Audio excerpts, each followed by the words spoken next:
how's it going, guys? Let's go. Hello. How's everybody doing? I know you already somewhat shared in the chat, but we hope you are well and hope to bring you some joy this evening or lots of sadness, depending on how the story goes. Yeah. It's all gonna be fun. Super chill. Yeah, it's so chill. A bunch of Amazons roll up and are, so chill. I'm chill. I'm so chill. Classic game of Dungeons and Dragons. My brain is so fried that when you said that, my first thought was Amazon delivery drivers rolling up into the temple. Just a bunch of the BBG Amazon. That's how fried my brain is coming into this session. So apologies in advance, everyone. I'm so scared to pronounce the name of those mountains. We could all say it together. 1, I'll mouth 2, 3. Caucasus. Caucasus. Love it. Again, Rosepolis. apologies if you live there. It's not hard to pronounce. I'm just bad. Can't stress that enough. Solid 10 says BBEG is Amazon confirmed. Honestly, the BBEG already is Amazon, right? Caucasus. Caucasus. We're all on different different sound bites. Caucasus. Hello, everyone. Thank you Kick-asses? so much for Sorry. joining us, whether you are in the chat right now or whether you're watching in the VOD. However you are showing up today, thank you for doing so. Hope that you are doing well. Hope that you are taking care of yourself in these trying times, putting your loved ones first, putting yourself first, just being there for yourself as much as you can. We appreciate that. We appreciate you. Thank you for joining us on this adventure. We are Midwest Quest, just a bunch of friends getting together and playing some gaming. Today it's Daggerheart, and in the future it might be other games. But yes, we are excited to tell some more stories tonight as we enter Chapter 7 of our Flamekeepers campaign. As always, you can expect action, drama, colorful characters, plenty of mythological references, and an odyssey of epic proportions. But first, some reintroductions. If you haven't been here before, first of all, go watch the other episodes. Please do. I think it's a very good story. We have incredibly talented performers. You're not going to believe some of the stuff that has occurred. But anyway, if you haven't tuned in before, my name's Travis, or Trav the GM. You can find me on socials or start playing that way. He, they pronouns. And I will be the game master for the Daggerheart adventure this evening. Popcorn Hannah. Hello. My name is Hannah, and I use she, her pronouns. I am playing Antigone, an Order-born warrior who is a human and uses any/all pronouns. A popcorn, Alyssa. I am Alyssa. I use she, they pronouns, and I play Melody. I almost said Antigone.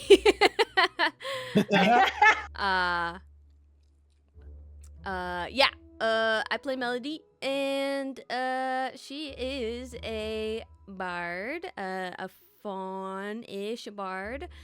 And she likes to sing, dance, and be cold to people. So yeah. Popcorn Ryan. What's up, everybody? My name is Ryan. I use he, him pronouns, and tonight I am playing Thumos, a seaborn man of marble clank, the also warden of the elements druid. And tonight we're gonna kick some Amazonian ass. Heck yeah. I'm gonna call that right now.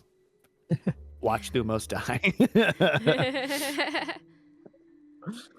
Yeah, we'll see how things go. We'll see. But before we get into story stuff and potential conflict stuff, Hannah, do you want to talk about the platforms we're playing on? I would love to. We are playing Daggerheart by Critical Role and Darrington Press, and we are playing on Foundry Virtual Tabletop. All maps you see on screen come from the map library by Roll and Play Press. If you are watching the stream as a VOD, the link to their website is in the description.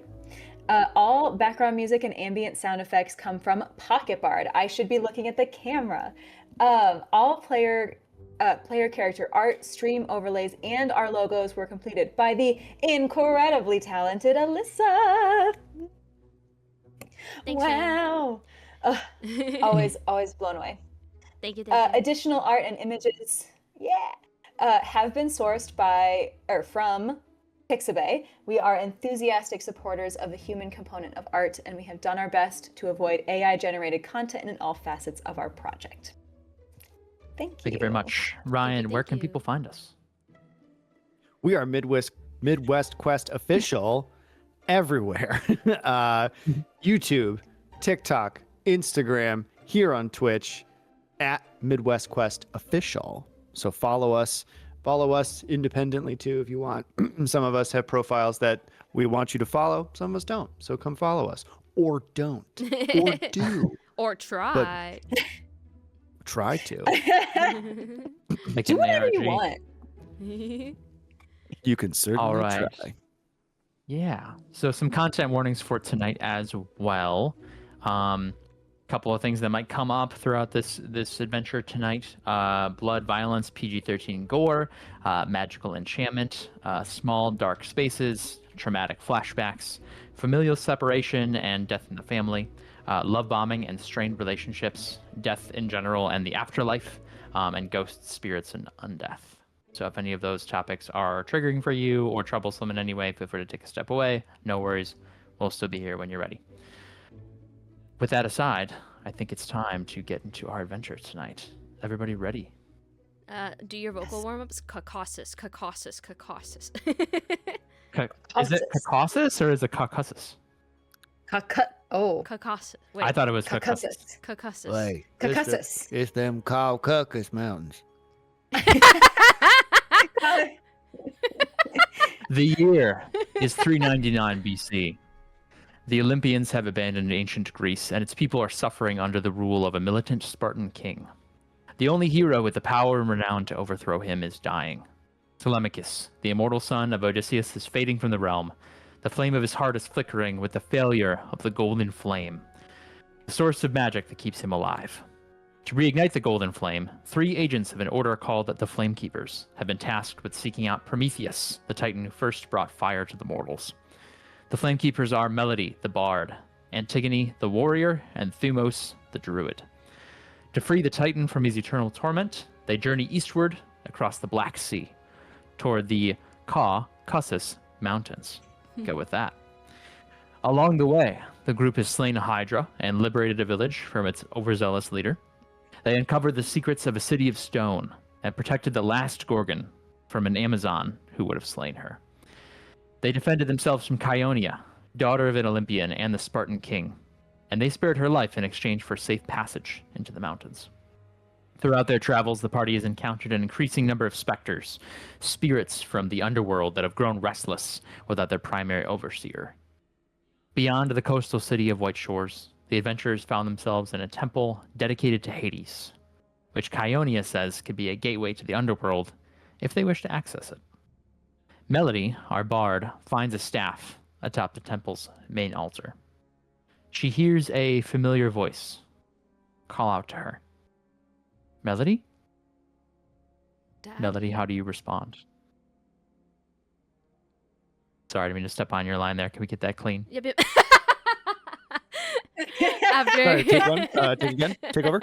And action. Or professionals? Dad?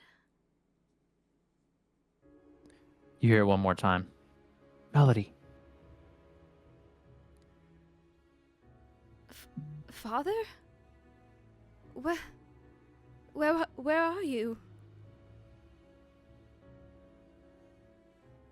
Before you hear a response, the doors of the Temple of Hades crash open.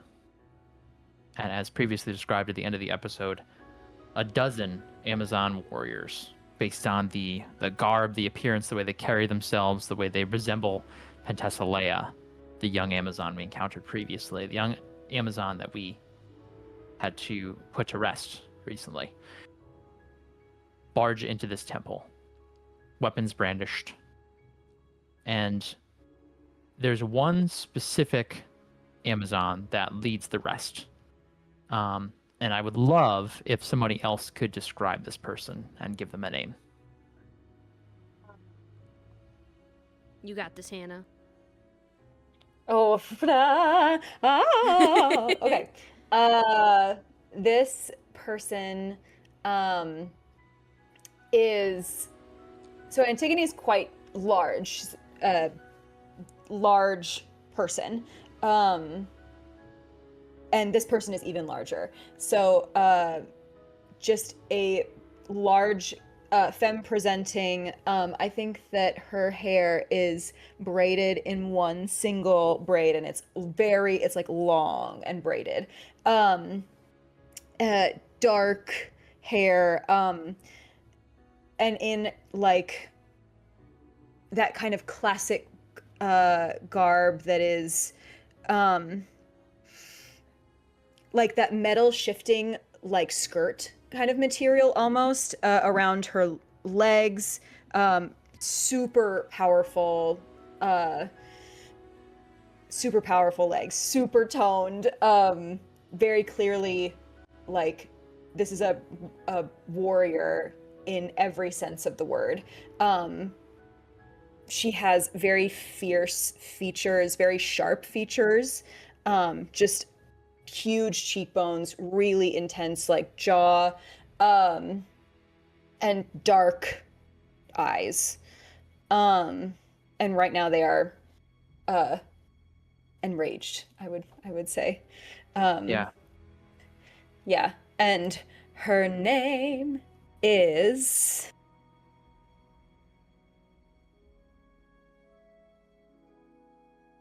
Callista. Okay. How old is Callista? Callista is in her I would say she's got like crow's feet, tanned, like really tanned skin by the sun. There's no sunscreen around this time. So it's just very like open to the elements kind of a thing. Almost appears like leathery skin. And is probably around 40, 45. Yeah, early 40s. Okay. Okay.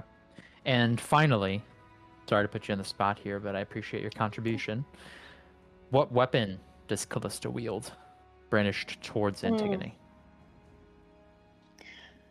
Callista has a spear and a spear and a shield. The shield is like Antigone has a round shield, and with the image of the Gorgon on it.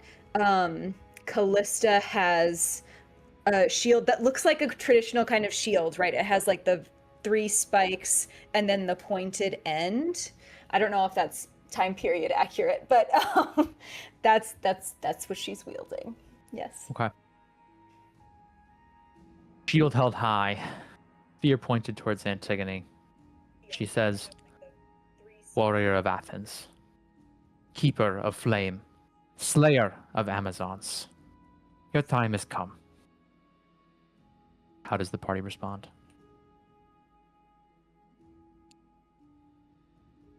No.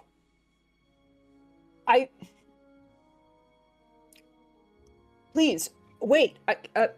And I would like to bow before this woman. Okay. Like dropping to a knee? Dropping to a knee, and I'll say, please, if you could just hear me out. How are you here? Please make an instinct reaction roll. Or a knowledge reaction roll, your choice.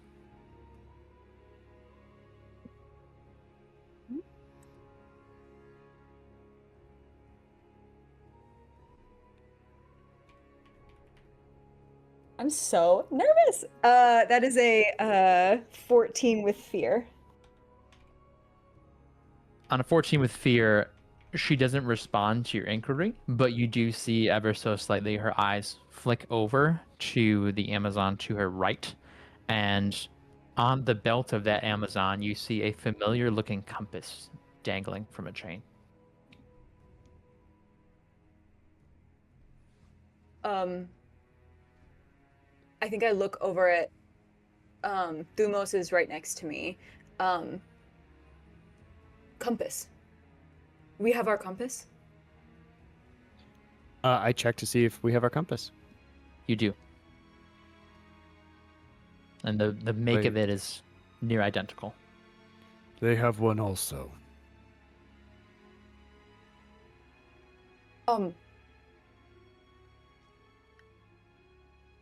So you have a compass as well? I'll call that forward.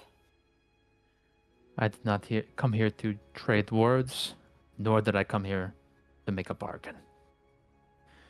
Stand and show me who you are. She does like a little flourish with her spear as she steps forward towards you specifically.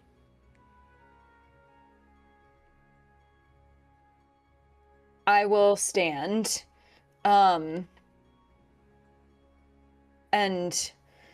prepare for battle, and at the same time say, what Leia did was not justice.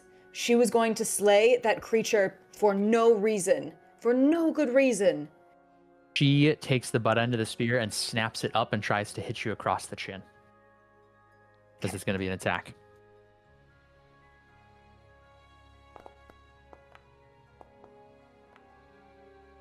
There's going to be a 22. And what is your current evasion? 14. Okay. Yeah, that will definitely hit against that evasion. Gonna go ahead and roll damage.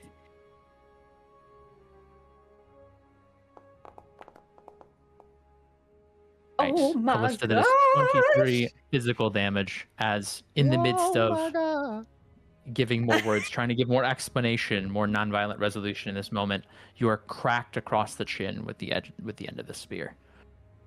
And your vision is reeling, your head is swimming. It's a pretty meaty blow, and I'll say that definitely cost me a fear. How do you respond? Can I get up and move forward while they're doing this? Of course. Thank you. Mm-hmm. Okay. I am going to use my new ability with the level up. Maybe I don't want to do that. Oh yeah. Yes. Level up. Sorry, we're not singing.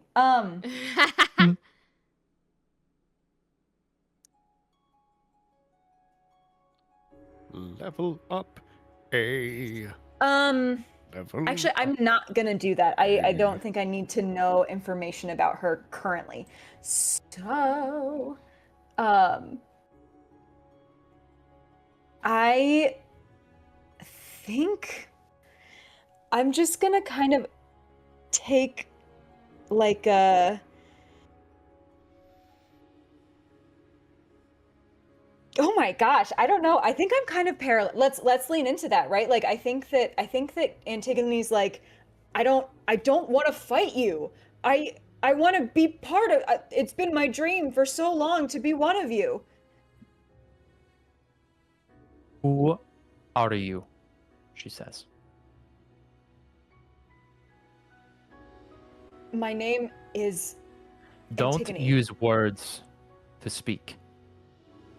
She raises the spear again.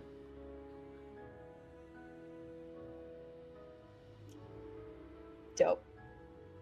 And I feel that call to action in my body, in my chest. And I swell with fear because this is literally the thing that I've been dreaming for, the opportunity that I've been waiting for. And I will swing recklessly at her. Okay. Sounds good. Yeah, please go ahead and make an attack. Okay. Oh my gosh. Okay. Go. I'm going to use my Fight Me Right Now ability. Does that feel good? Are you asking me? Yes. I think it feels great. Great. Okay, we love to see it. Fight me right now. and I just throw my whole soul spirit into this fight. Okay. All right. So you feel that spirit swell within you. You go to make this attack, and as you are striking, I will remind you that you are in a sacred place. You are in a hallowed temple. There is a feature of this environment. If you would like, you can choose at one point during the scene to spend a stress to turn a result with fear into a result with hope. I'm not saying you have to do that now, or that now is necessarily the best time to do it. Just wanted to mention it since we have our first roll with fear. Cool. You want to stick I'm with the good for 26 now. with fear? Yeah. 26 will definitely hit. Please roll your damage.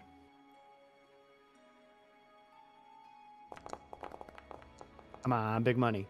Ooh. Nice. 31. All right. Holy. Okay. 31 damage. That is going to be a major wound against Callista. How do you strike her? Yeah. It's very gladiatorial, right? Like, as soon as I have been given permission to literally unleash everything that I am, I go for it, right? And I will like circle my my spear around my head a couple times, and then like to get her like ducking, and then as she's ducking, I will come up with the spear from below and I get her in the thigh. Okay, got it. Yeah, as the blade strikes across her thigh, you do draw blood. Something that she was not anticipating. You did roll with fear, so she is going to take the spotlight here. As she's doing that, there's like a muffled sound from behind you, Melody, as the gagged Kionia, who is blindfolded, bound, and gagged, is like trying to speak, seems to be trying to like get her bearing. She stands up. If her hands are bound in front of her, she will lift them up and they begin to illuminate with magic. But the Amazons behind Callista all step forward, brandishing their own weapons. One of them shouts out to her, "Lower that hand or lose it." So, does anyone else try to interfere? Or are we all just watching as she takes the spotlight? I mean, Thumos will stop Kionia from interfering. Thumos is letting this happen, and like he will he'll hit her if he has to, but he will just try and restrain her from interfering. Okay. Yeah, it's easy enough. Again, she's gagged and bound. No problem at all to make sure that she doesn't intervene in this fight. She seems very confused and is seemingly trying to rattle off questions based on her muffled dialogue, but none of it's getting through. And frankly, you probably don't really care. Melody, what's going on with you right now? Melody's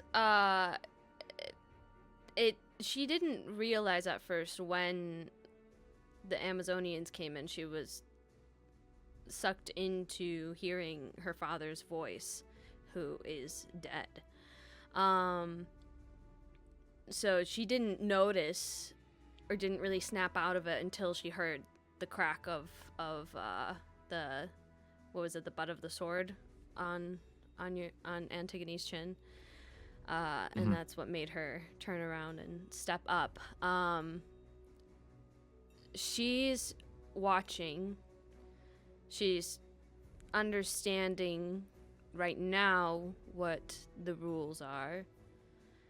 But she will still say to Antigone,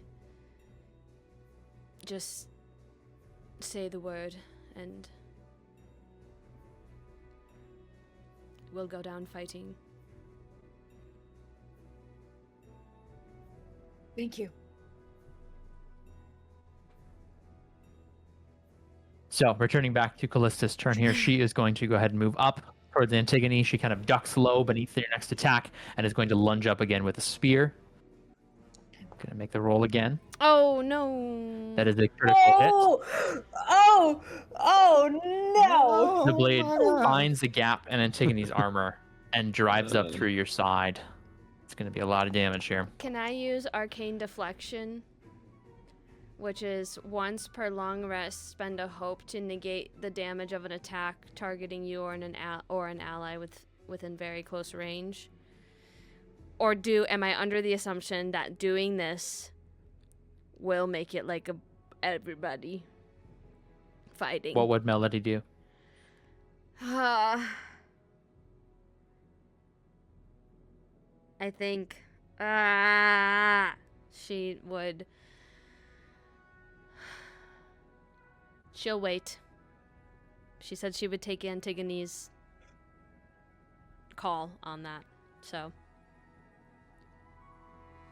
Antigone, as this blade drives up into your side, you take 47 physical damage.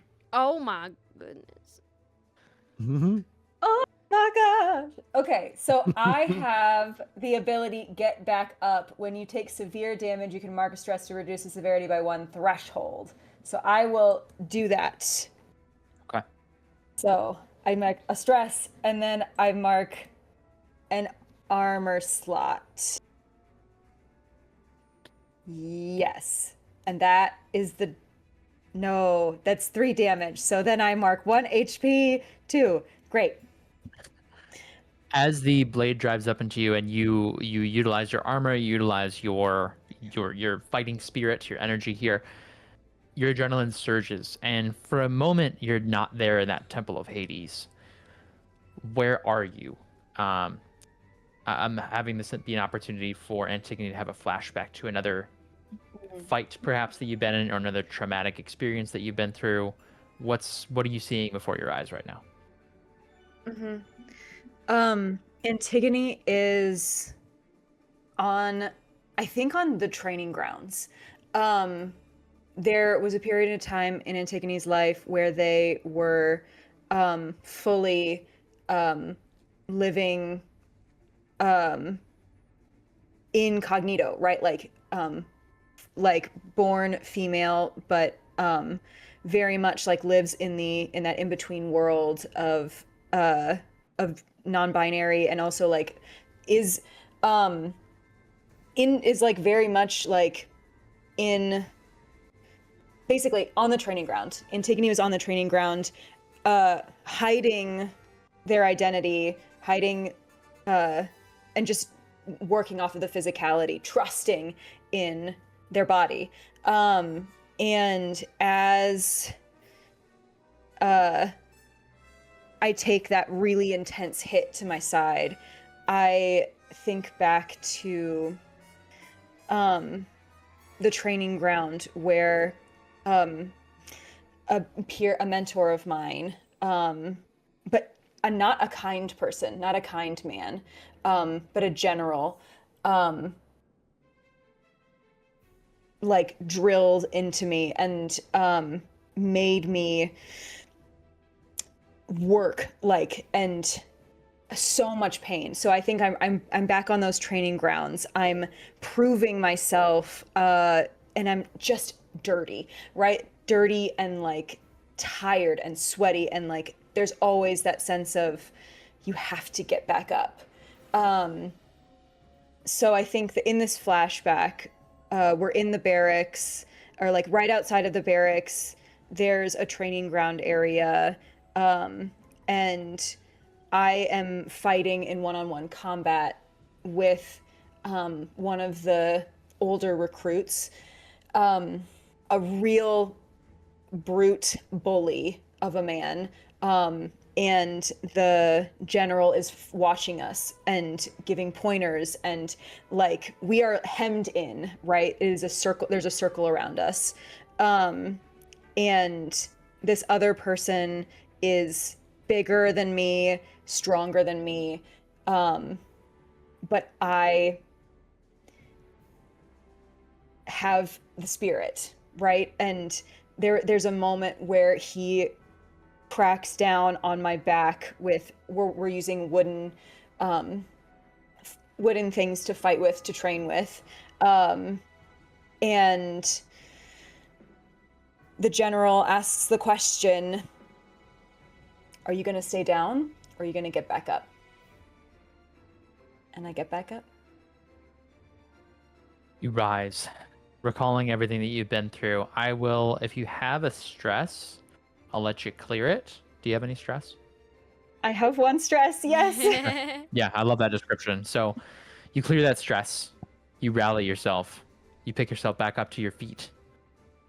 And the general, the person that you were training with, at first is just gives like a smirk and a nod, but then his face turns dark as reality and your memory begin to intertwine.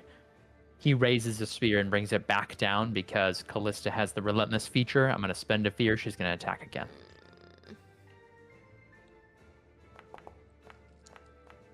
Dang. Another hit.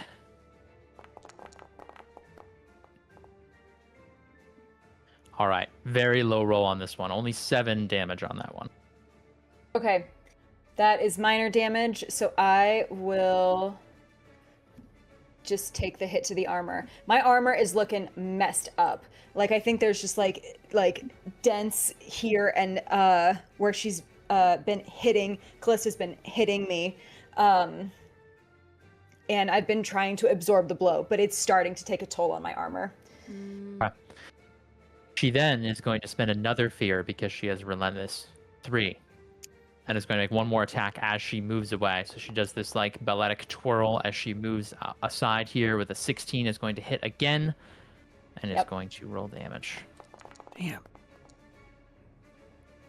That would be 21 physical damage on that one. Dang.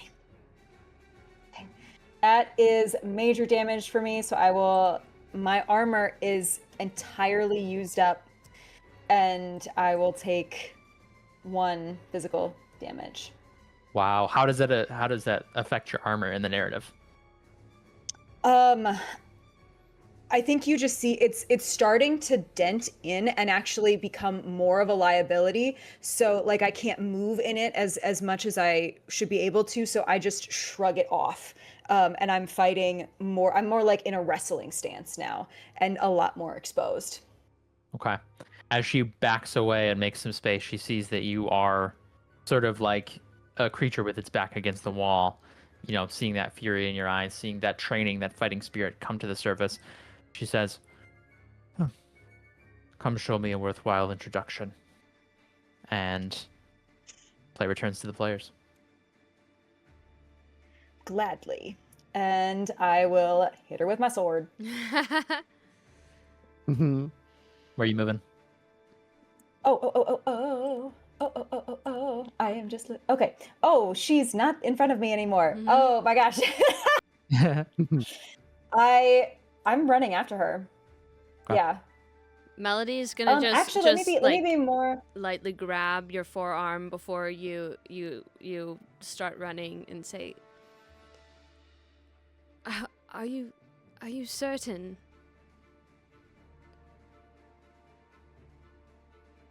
This is what I was meant to do.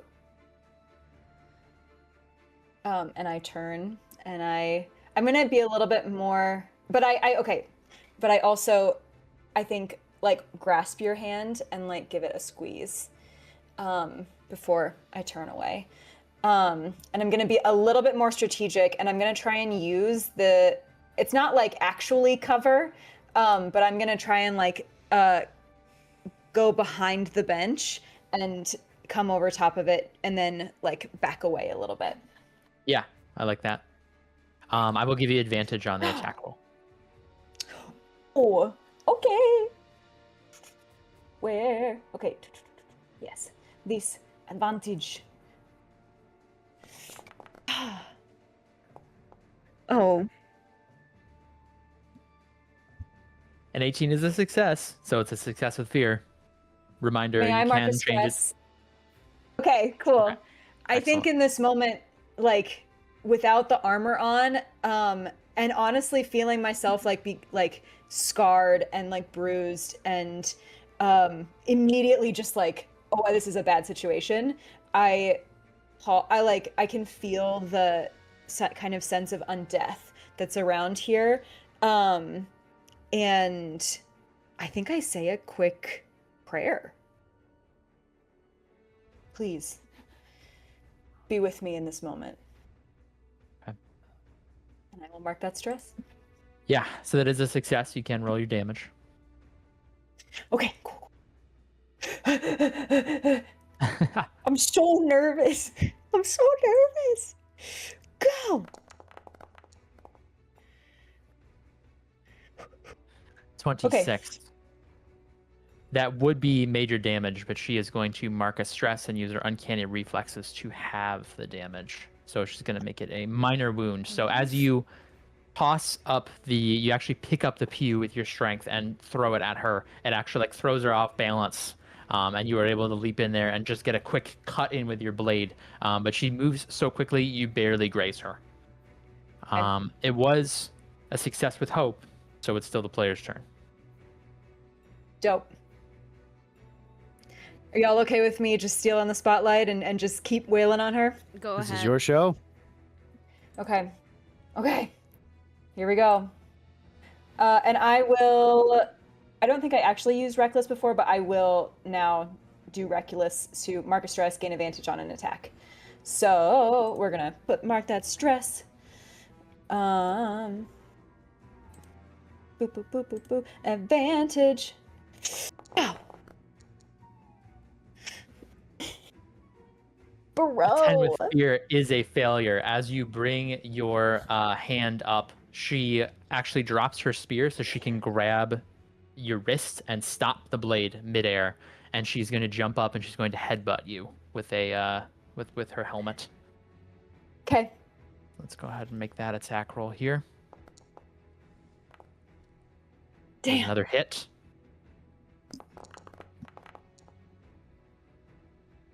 $17 physical damage on that one. Relentless, she is going to like fully pick you up with her shield arm and try to slam you down into the pew to try to break it, WWE style. Okay. I'm just gasping. That is a 12. It does not hit. Evasion is 14. Yes. So as she picks me up, I think I like kick out of it, or like I maneuver my body such that I like drop out of her hold. Okay, so you drop out of the hold, you land, you're in a pretty solid position, you think. She rolls off to the side, she does like an overroll, and she kicks you in the back because she has a feature called Never Misses. When the Amazon leader makes an attack, the target's evasion is halved against the attack. Dang. She's crafty. That is 18 physical damage on that attack. And you're pushed. Right there. Okay, that's major damage. Oh my gosh! I'm so hurt. Oh no. Play returns to the players. How you looking, Antigone? I'm looking real bad. I only have 2 more hit points left. This won't bring her back. Yeah, I think I kind of like back up and am just like breathing heavy and like really feeling the fear. I can't beat you. You have bested me. To Melody first. She picks up her spear again, like kicks it back up into her hand. She points it at Melody as she walks past. And she says, I know it won't bring her back. You made sure of that, didn't you? And then points the spear back at Antigone. Spartans will not accept surrender. So neither shall I. We're not Spartans. I didn't say that you were. But when they come knocking at your doorstep, they will not care for your words. They care only for your steel. Show it to me. She moves her hands aside as if to invite you to keep attacking her.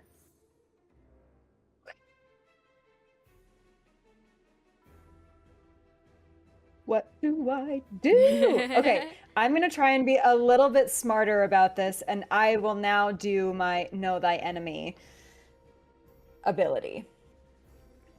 So, when observing a creature, you can make an instinct roll against them. On a success, spend a hope and ask the GM for 1 set of information about the target from the following options. So I'm going to first make an instinct roll. Okay.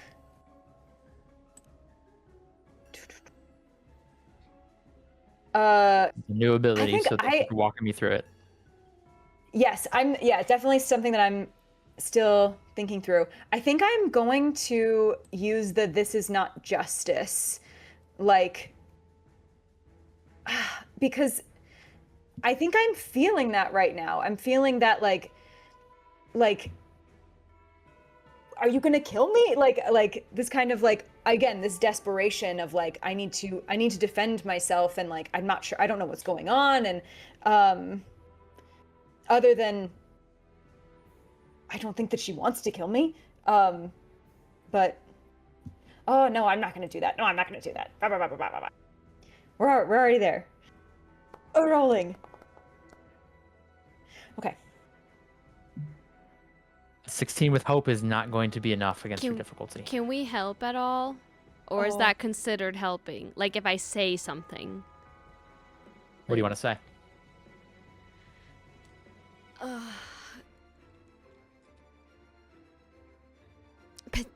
Penthesilea was going to kill somebody who had suffered enough. Do you know anything about that? About suffering? Suffering something awful that was undeserved.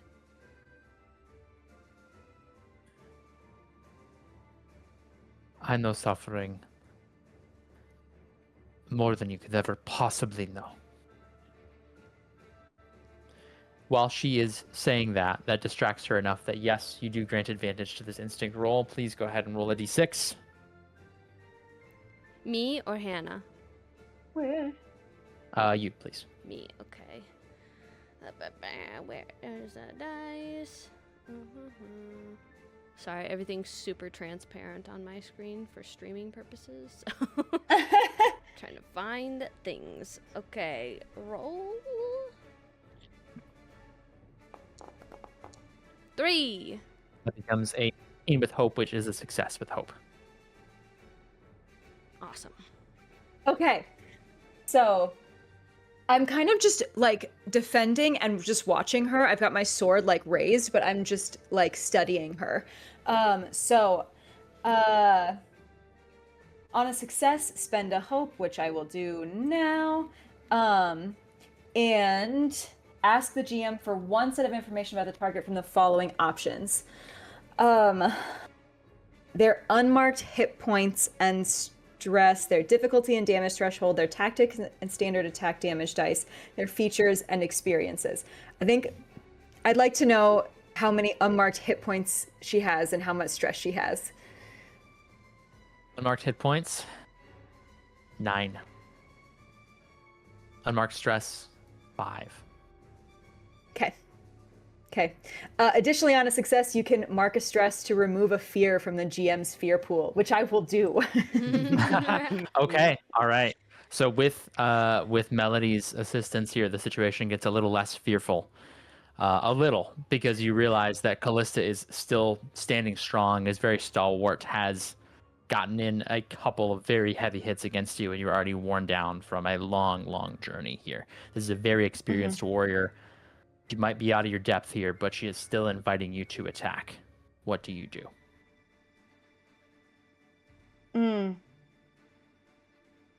I'm going to, after I've gotten done studying her and I know the danger, I'm going to look back at Melody, and then look back at Thumos, and then back at Melody again.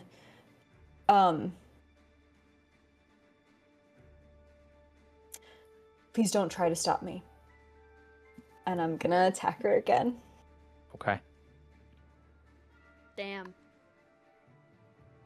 Oh, my heart. I am gonna do. I am gonna do reckless to mark a stress to gain advantage. So we're so stressed out, but it's very important to me. So I'm gonna improve longsword. Advantage. Go. 20 with hope is a success with hope. Please roll your damage. Okay. Roll. 16. 16 will be a minor wound, but you do still hit her. What does that look like? it's like everything that I have, and like I'm accepting my fate in this moment, especially seeing how she's like between the two of them. It's like I think like it's like a full out run. Like I'm not even caring about like doing good strategy or anything like that. Like it's just reckless abandon. Okay. Yeah, you get in and a pretty. Oh, sorry. Yeah. I was gonna say I slash her, like I try to go for her like torso, but I get her arm instead. Mhm. Yeah, you strike a pretty decent blow, again drawing blood from that attack. It is still a minor wound. She is still stocked up on hit points, but you rolled well enough that you have another opportunity here. You could make another attack if you'd like. But before you do that, I want to know what comes to mind in that moment. Is there a moment that feels, is there anything that you're thinking about that is sort of firing you up? Any memory of being fired up from your previous life or from the past journey that you've been on for the past several weeks? I think it's not fired up. I think it's that kind of like, this is the only option that I can see going forward. And what I remember is on the ship, just on my way to Telemachus to plead for his assistance. That opening scene, right, where I'm on the beach, and I've just cleared, like, huge battle has just come in. It's that sense of like, I have to keep going. This is the only option. Um, and I will go until I cannot. Okay. What would you like to do next? So that's what I think about. Try and oh gosh, let me just like look at my character sheet just like real quick to see. I'm using a funny voice because I'm so stressed out.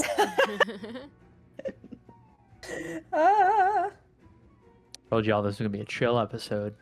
So chill, really so chill. So Yeah, I'm chill. fine. Yeah.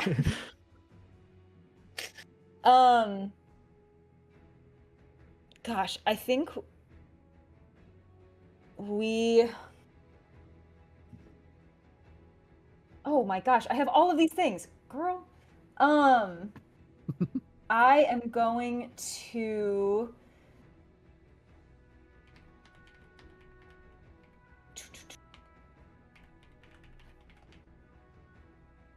While this is happening, Okay. what's going on with what's Thumos thinking about? go ahead.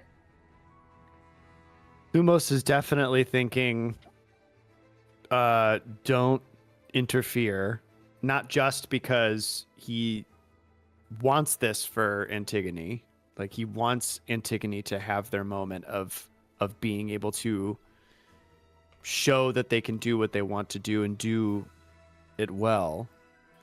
But also thinking that any sort of male presenting figure in this moment is not welcome amongst Amazons. So just kind of being like, well, I'm going to shut up for a little bit. And for many reasons. One, because, yeah, he doesn't want to interfere. And two, because he does not think he will be well received should he say anything. So. Awesome. Appreciate that. What about Melody? What's Melody thinking about?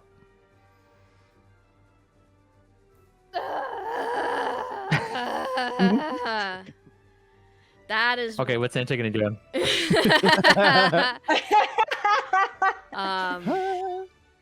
Yeah, she's it's such an internal fight right now because she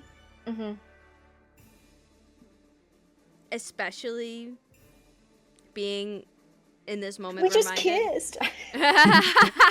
That too, but especially being in this moment after hearing her father's voice after she hasn't heard it for 5 years, wishing she had fought harder to save him. And this is someone that she really cares about now. And she's been asked explicitly not to do anything. It's literally like yeah, it's literally Mhm. That's so real. Thank you. Antigone, All right. what are we up to? I should have done this from the beginning. We are gonna go no mercy. So I will spend 3 hope to add a +1 to my attack rolls until my next rest. Attack and damage rolls. Attack and damage. Amazing. And then I am going to. I'm gonna use Fight Me Right Now again. That experience and go at her again. Okay. My longsword. Yeah, this next attack. See what happens. Okay. 24 with fear, but it is a 24. Please roll your damage and tell me how you hit her again. Okay, I'm rolling the damage. 28. Okay. Okay. That would be a major wound, but she is going to mark a stress to have it, turn it into a minor wound. But Okay. what does it look like?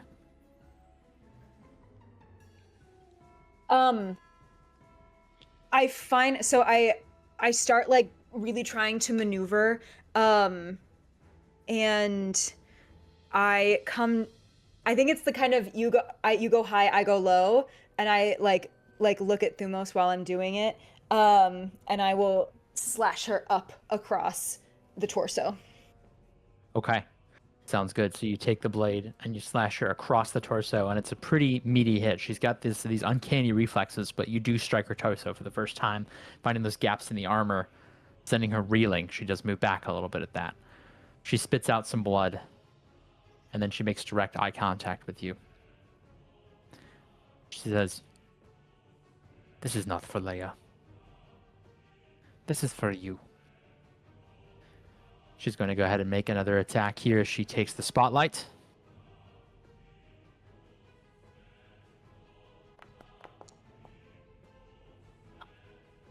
Want to hit Oh my. with 29 physical damage. Oh my gosh. Uh-oh, spaghetti. What happens to Antigone? I think that she being Callista, like drives the spear into my shoulder, and I just collapse. Okay. And I am You fall down. 0 HP. All of your hit points have been marked. She begins to walk in a circle around the fallen figure of Antigone. And you hear her say, as many people have said to you in the past, "Get up."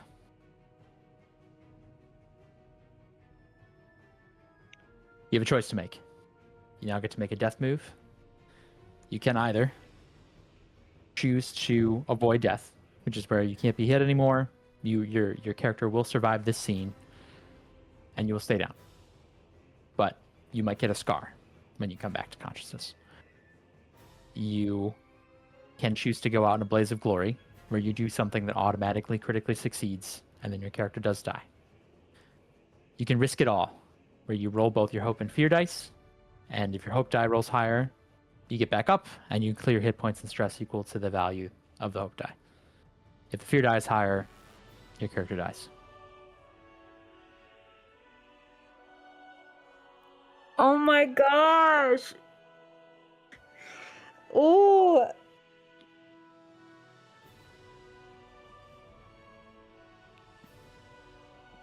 This music right now. Can Yeah, go ahead. Melody's gonna approach just like slowly and just repeat what Callista said and says, "Antigone, get up. Please. Please."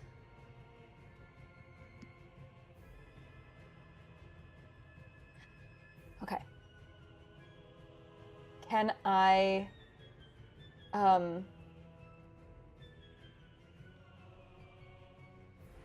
die, but I feel like it makes sense in the story to risk it all. Not to go out in a blaze of glory, but to like to put it up to a dice roll. Oh my gosh, I'm sweating. Oh my I'm goodness. sweating. I'm sweating. Oh my god.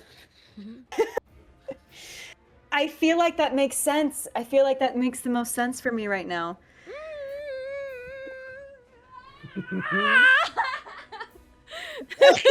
Sorry, I'm having a reaction to this. Quick check-in. Is I everyone am mentally also- okay right now? I'm good. Whew. Sorry, just Right. it's I'm just real. Okay, real. we can. It's just real. She might die. I might die. But y'all can come get me. I'll be behind the veil. Oh my goodness. Oh my gosh. Okay. So what do I do? So how do I roll? How do I risk it all? Oh god. What do I do, Travis? What do I do?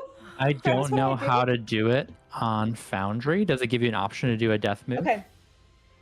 I think it does. Death. Oh yes. Death move. Right. Oh no. Right click. No. Don't remove effect. I've messed it up. Oh no. Sorry. Oh Wait. my god. Do you want to go grab some physical dice real quick since Foundry is? No, I got You to got risk it? it all. I can see it Okay. here. Oh my gosh. All right. Good luck. Let's see if I'll throw Antigone can rise. Not me just rocking can back and add- forth in my chair. Oh no, it's a reaction. Haha.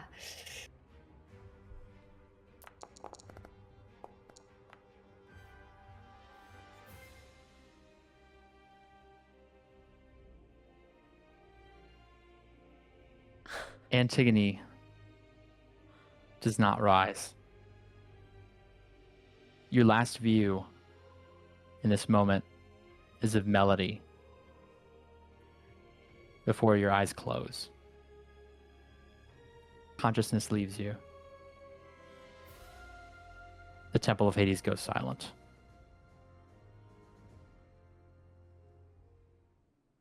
Antigone, get up. Get up.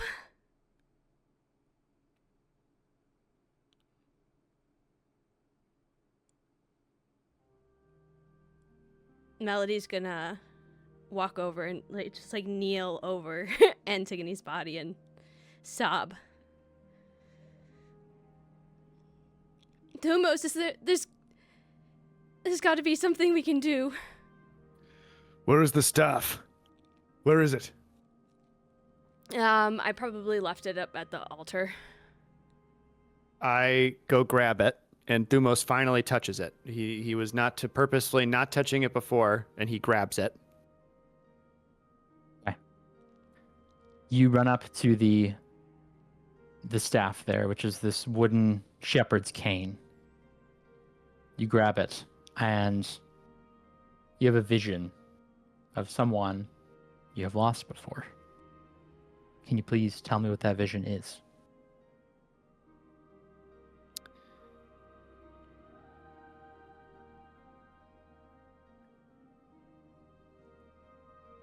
I want to say that the only person Thumos is thinking of right now who has just died is Antigone. I think his past sits behind him, and he knows where. It's kind of like one of those things where it's like, I know that's there, but I just watched someone who I have grown to care about for the first time in a thousand years. And he grabs the staff, and he's trying to find Antigone before she crosses the river. Okay. While you are doing that, we'll cut back to Melody's perspective here as Callista looks down at Antigone and looks sad. Genuinely sad that Antigone did not rise from the floor there. And she says, "We use the the compass, which we made to track our loved ones. Leia was my daughter, and she died to a warrior that was worthier than she. I thought perhaps this Keeper of Flame could take her place. And I was wrong. This world is coming to an end. Take care of your loved ones. Enjoy your final days. Be at peace. She walks away, departing the Temple of Hades, leaving Antigone and the Flamekeepers behind. Thumos, you holding tightly to the staff, reach out to Antigone. You said you're trying to pull her across the veil. What does that look like? Or am I mischaracterizing? What are you thinking? No, that's exactly it. It is a shepherd's crook. So I think that he is kind of doing... like, if this staff has any power, he is going to push his magic through it. And he's going to try and, like hook Antigone before... he doesn't know what this staff does, but he is going to blindly use it to try and bring her back in this moment. Okay. Before she pays the ferry and before she goes across the river Styx, which is what his understanding is of death. Okay. Please make an instinct roll as you channel your magic, your connection across the thousands of years that you've been alive, the countless experiences that you've had, the people that you've seen come and go, cross over the veil of death. You channel all of that energy, all of that magic, all of that experience, all of that wisdom into this effect. You have the cane. You're reaching on for Antigone. Please make that roll. I'm also going to use spend a hope to use my friends can help, trying to not just grab my friend, but then like, call for her, Antigone, call for her, make sure she knows where to come back. Mm-hmm. And yeah, that's what I'm gonna do. Melody's gonna be holding Antigone's face and say, they're gone. You can come back now. You can come back, please. Please come back. Does that give me advantage? Do you spend a hope for it? Yeah. I mean, I'll spend all. I have a full hope. It would be Melody who would have to spend the hope. Alternatively, if you are full of hope, this could be your tag team role. Oh, I got plenty of hope. Yeah, hell yeah. I'll spend 3. That would increase your odds as well. Yeah. So if Melody, you also want to make a spellcasting roll, in this case for you, it would be presence. You can do it as a tag team role, and you can both attempt to reach out to Antigone. Yep. I will spend 3 hope. Absolutely. I will also. Yeah, I will roll. Can I use experiences on this or no? Yeah, absolutely. Okay. You told me earlier, because I couldn't think of an experience to put, you said you can put anything for now. So I put anything for now. And I feel like it's kind of fitting because Melody would do anything right now to get her back. Ooh. That actually is pretty dope. I actually really like the theme of that. So. Yeah. We're poets here. We're poets here at Midwest Quest. All right. I will spend my hope. Ryan, did you roll yet, or do you want me to roll first? You roll first. Okay.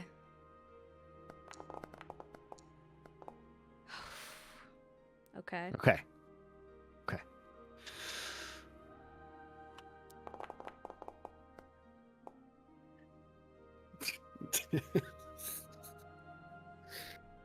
Ugh.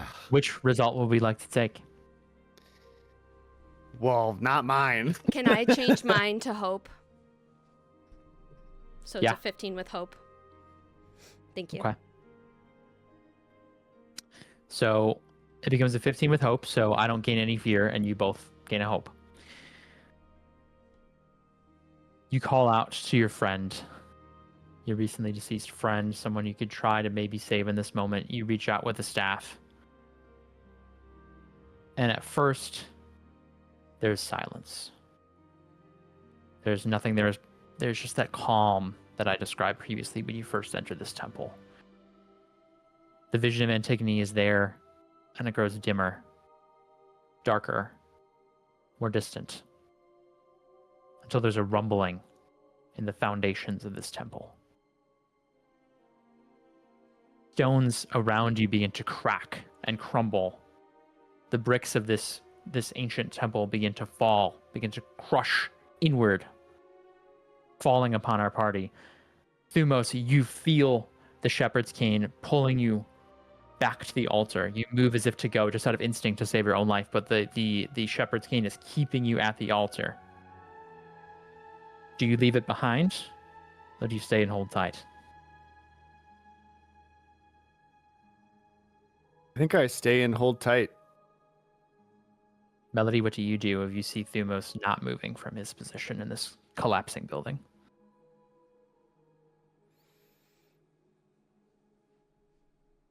Thumos, we have to go.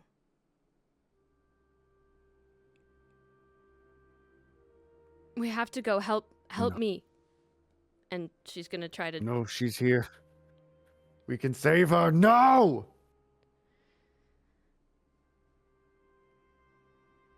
Melody is going to just try to pull Antigone's body like under a pew to like protect their body from the rubble falling. Okay. As you hold Antigone close, and as Thumos, you hold tightly to that staff, the Temple of Hades comes crumbling down. There is a sudden, abrupt silence and a sudden, abrupt darkness as well. But then, a light. Not a bright, welcoming light, but a deep, red crevice that opens throughout the darkness, that cracks open through your view. There's fire, there's lava, there's rage. And a new scene begins to take hold. A new environment begins to encompass the Flamekeepers. And you two find yourself in an unnatural but eerily familiar place, a place that you have seen only in your worst nightmares, that you've heard stories about only by the most terrifying of storytellers. You have accessed the gateway to the underworld. Antigone's spirit, whether by Antigone's intention or by your intention of trying to save them, has taken you here. And that is where we will take our 10-minute break. And we'll be right back to see how things resolve. My goodness. How's everybody doing? You good? You good? Take some breather. Take a breather. My We'll be back in. Hope everyone's drinking water. Yeah. Grab your tissues. We'll be back. Bye. Or not bye. See you soon. Hello, friends. Did you wipe your tears?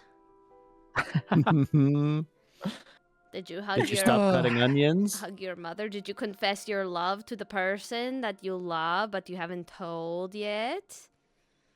For no reason in particular. I'm done crying. I hope everyone is doing okay after some trauma. But Trauma we are light. still hanging in there. If you are just now joining us, our party has just crossed the threshold into the underworld. Or when I say our party, I mean specifically Kionia, Melody, and Thumos. Antigone, in this moment, is nowhere to be seen.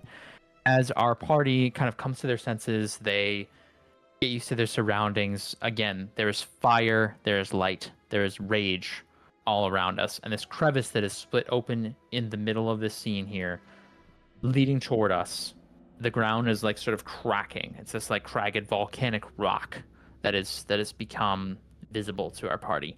And as it begins to split, as it reaches our party, What do we do? Do we stick together? Do we separate? How do we react? Do we have a direction with which we wish to go? Do you... The compass. I give it to you. I hold the compass. I want to find Antigone. You hold the compass in this space that you're not really sure that your brain is totally comprehending. The ground beneath you is quaking. It is about to split open to become like this crevice that is opening up, this path of lava.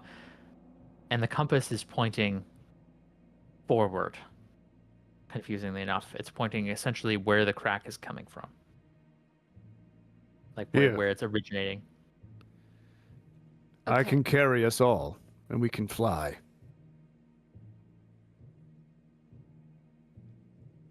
Melody And I nods, yeah.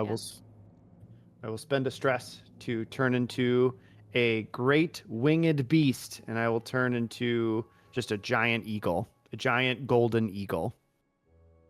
As the ground begins to quake and it cracks, it begins to like generate heat.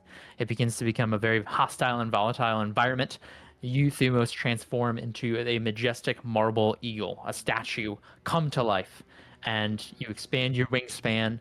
The other two party members are able to move on, are able to jump on your back, and Kyonia, through the muffled gags, just says, "What the fuck is going on?" You're able to get that much at least, just in time for you, Melody, to grab her and pull her onto the eagle's back, and you are able to soar up in the air just as a geyser of lava essentially rushes upwards from where you were about to be standing. As you fly through this dark space, you hear voices, whispers, cries of pain in the distance, and you swear that you see visions. Visions not only people that you know, but many, many, many people that you don't. Many individuals of all different, like wearing clothing of all different styles, of different races and genders, and different places and times, all throughout this field. And these souls here seem to be in disarray and chaos, not necessarily in pain per se, but there is a terror, there is a fear throughout this entire space, and it is just distracting enough that you at first don't realize that there is another geyser of lava about to spew up from this crack that is generated. I need you to please make an agility reaction roll, Thumos, as you dodge out of the way. Okay. Bum, bum, bum. I'll spend a fear to do that.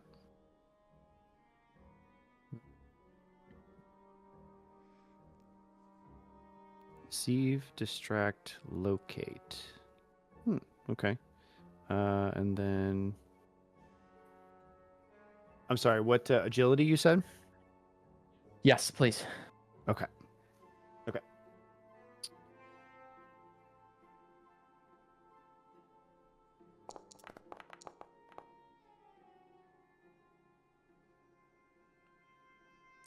Twenty with fear. With fear, so it is a little bit of a close call. As you are pulling away, you do manage to dodge out of the way of the actual attack, so the effect is not going to harm you, especially since you are made of marble. You're a little more resilient to the heat that is building up down here. However, as you do that, there was an unexpected complication. As you take your evasive maneuver, Kyonia did not expect it, had no idea it was coming, and really doesn't have any bearings at all. She begins to fall. Melody, what do you do? I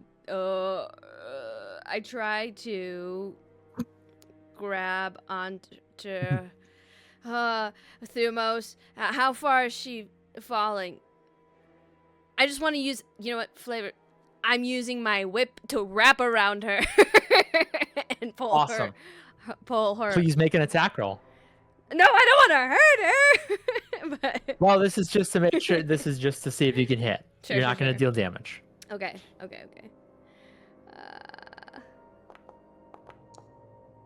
Oh no. A 9 with hope is not going to be enough Because her Oops. difficulty is higher than that, she's just like a smaller target as she begins to plummet towards the crevice of fire here. However, you rolled with hope, so there is another chance. Do either of you want to try to do something to save her in this moment? Thumos. I think it's only because Melody says something. Thumos is like good riddance, but he like open the eagle's mouth opens and he goes fine, and he swoops down, and I will try and grab her with my talons. Awesome. Yeah, please make another. That could be agility, that could be strength, that could be finesse, whatever you want to roll. Okay. That could I be will instinct if you wanted. I will do finesse. Okay. In this moment, because I can, as a giant winged creature, I can add a +3. Sorry, a +2, which will make it a +3.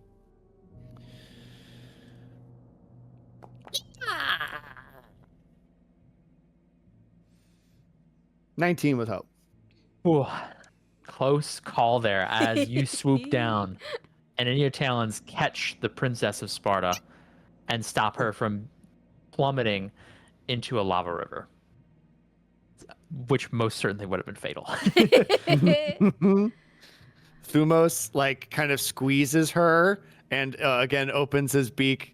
For those of you, for viewers, that's how he has to talk when he's in his beast form. It doesn't talk normal. He just opens his mouth like a big statue and it speaks. And he opens his mouth and he like kind of like looks down at her while he's flying. And he says, "That is your one time. Any more and I will let you die." And then keeps flying. He responds with something through the muffling gags, but Yep, but she doesn't fight you as you continue along this journey. Melody, you continuously navigate with this compass, your heart pounding, sweating, not just from the heat, but also from the intensity of what you're going through right now. Your brain's not even really comprehending everything that's happening around you. You're just thinking about one goal, and that compass is leading you there. Both of you in the distance see a river ahead, sort of perpendicular, crossing with this lava river that has opened up. This river is not just running blue with water, but it's also running red, but it also has shades of like this eerie green. It is a multitude of colors, a myriad of different shades here. And you're not even entirely sure if it is water or something else traveling through. Maybe it's spirits. You're hearing voices calling out from this river. And it is just rushing in one direction, rushing further ahead. And that seems to be where your compass is taking you.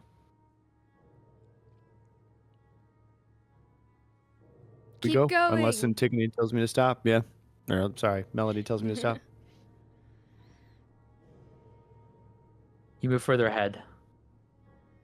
You reach the intersection of this lava river and the additional river, which you can presume is the river Styx, which, in accordance to legend, is the avenue that ferries souls to the underworld. It is the method which a soul travels from the mortal plane to this immortal one. And when you reach this intersection here, this intersection of the two rivers, the compass just kind of spins. Are you still floating in the air? Are you still hovering? Yeah, it's still kind of just doing circles. We'll do circles around this like nexus to try and pinpoint the location. Okay. Continuously doing circles does not seem to give you any guidance. And in fact, the sound around you begins to get more harrowing. And as the compass fails to find a marker, as it seems to be scrambled in this moment, the pressure is mounting. I will need both of you to please make a presence reaction roll.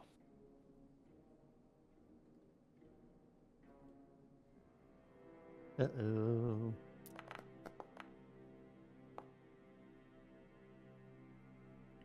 Okay, 21 with fear for me. 13 with fear for me. Thumos, please mark another stress as you are just mind racing, and again, pressure mounting, worried about your friend. And uncertain of how to proceed, you're not really sure where to go, either of you. You're just continuously doing circles around this intersection. Any other action you two want to take? Melody's just going to start calling out for Antigone. Antigone, can you hear me? We're trying to find you. There are maybe 200 voices that respond back, all in this discordant cacophony of cries for help. There's not any easy way to pick one out of the rest. You have no idea if any of them is perhaps Antigone. Can we cross the river? You can. I presume that you were doing circles around that intersection. Oh, yeah. Yeah. Can you put me down? Or is it lava? Is there anywhere to stand? There is plenty of space to stand here. It's this like cragged volcanic rock that is like the surface. So if you want to be at the intersection of the two rivers, you could. If you want to be just at the edge of one river, you could. Wherever you'd like to go.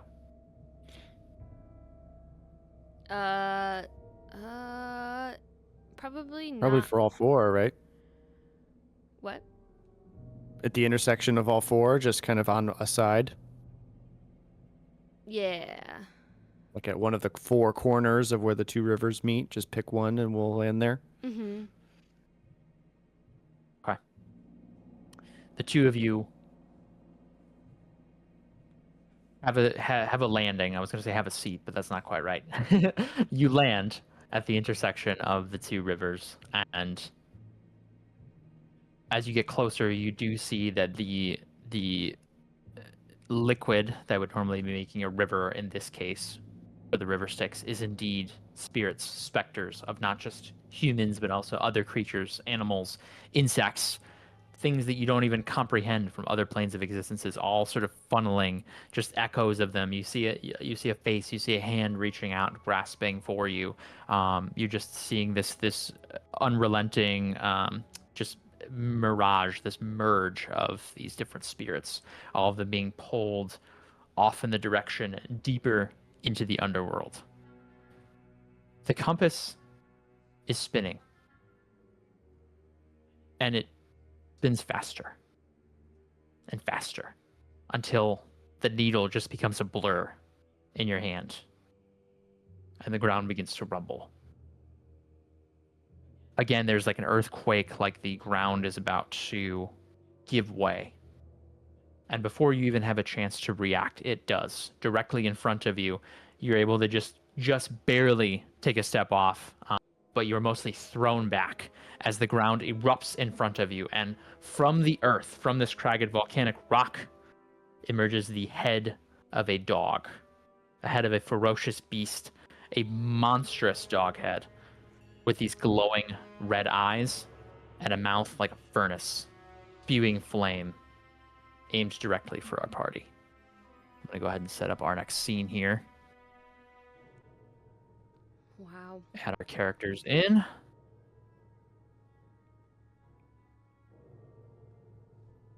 We have Melody. We have Thumos. And we have a headed Wow. Cerberus. My goodness.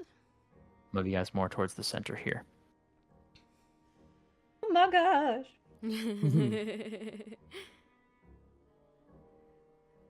As this ferocious wolfish dog head bears down on each of you.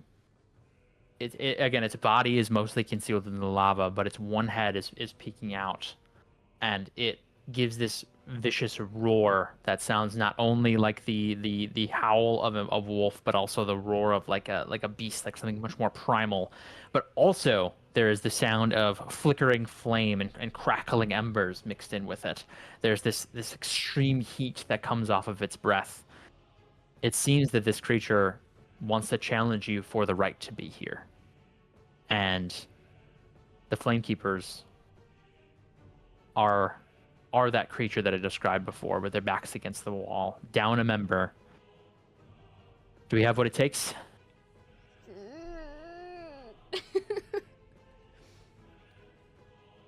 I look to Thumos.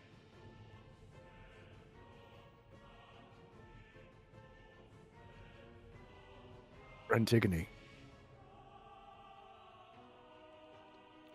For Antigone. All right. I will untie. What's her name? And I will say, "You better help, or you're gonna die." This is big. Okay. Can you describe that scene in just a bit more detail? Because I want every detail. I'm excited about Yeah. this. Yeah. So, Thumos turns back into Thumos. He looks at Melody, and there's this, pause. The flames, time slows, and the two of them look at each other. Very, very Return of the King, Aragorn looking back and just, for Antigone. And then he time resumes, and then he runs. She's probably just at Thumos's feet because she was in his claws, and he turned back into his regular form. So I rip off the gag and rip off cut the rope that was tying her, and to say, "You better help, or we're all gonna die." As you rip the gag off, she says, "What the is happening?" And then you rip the blindfold off, and her eyes are wide as she looks around. The extreme heat suddenly making sense, the sound of earthquakes suddenly making sense, and then she looks ahead at this monstrous wolfish creature directly in front of her, poking out of the lava. It seems I don't have a choice. No, you do not. I would normally make Thumos roll for it, but I think she's gonna do what she's gonna do. I will give you the party the first turn. What do we do first? Hmm.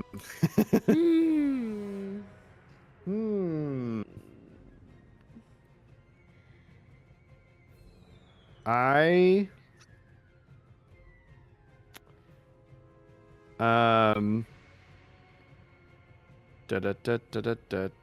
I think Thumos is going to spend another stress to turn into a dire wolf. And he's this massive wolf, marble wolf, is just gonna run up and just attack attack the dog. Okay. Okay. Spend stress. Okay. There. Now. So I get advantage on attacking. So I'm just gonna run up and I'm gonna try and bite him. Vicious Maul. When you succeed in an attack against a target, you can spend a hope to make them temporarily vulnerable and gain a +1 to your proficiency for this attack. So let me try an attack here. So it's looks like it's melee. So I gotta add +2 to strength for this. And my evasion goes up by 2. That's cool. Okay. +2. I have advantage. Okay. Come on, dice. Don't fuck with me right here. Of course they fuck with me. No. 16 with fear is going to be a failure with fear unless someone could perhaps help out. Nah, no. I'm I just will playing. remind you, in addition to spending to hope, I don't know if you've given everybody their rally dice yet. Oh yeah.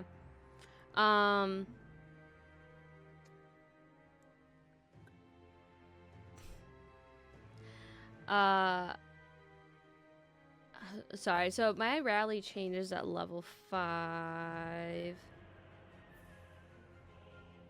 At level think it's a 5, D8 now. Oh yeah, so it's a D8. Okay.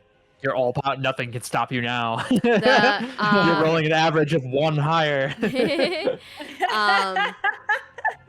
Ascended. Can I retcon For and certain. say with the for Antigone that was the rally? Because I really like that. Yeah, absolutely. Cool. So yeah, if you want to add a rally die to that roll, Thumos, you can, or if you want to save it, and Melody, you want to spend a hope to do advantage. Either way. Okay. I can give you.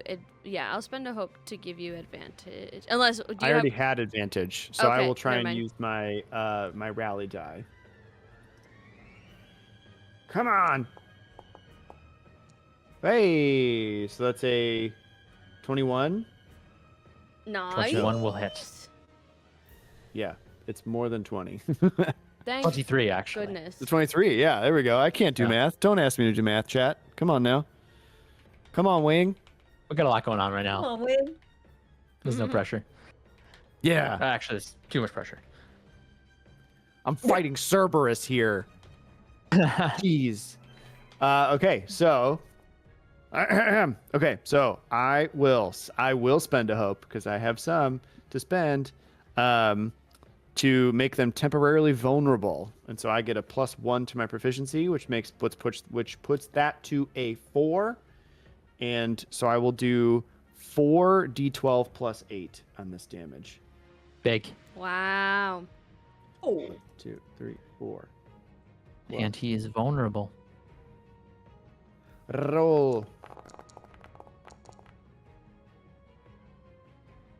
25 damage. 25 damage is going to be a major wound. Please describe how you Nice. deal damage to Cerberus. Yeah, I just run up, and I think because I am marble attacking him, you know, thematically, obviously, if there's mechanicals to this, then it's but mechanically, or like, you know, I think that because I'm marble, my jaws are able to bite and grab and not necessarily like hurt me in any way, unless there's actual stuff there. But like I'm able to draw and just clamp down, sort of like pull one of his legs forward, and kind of, yeah, that's what makes him vulnerable. He's kind of like slips almost on his dog-like legs.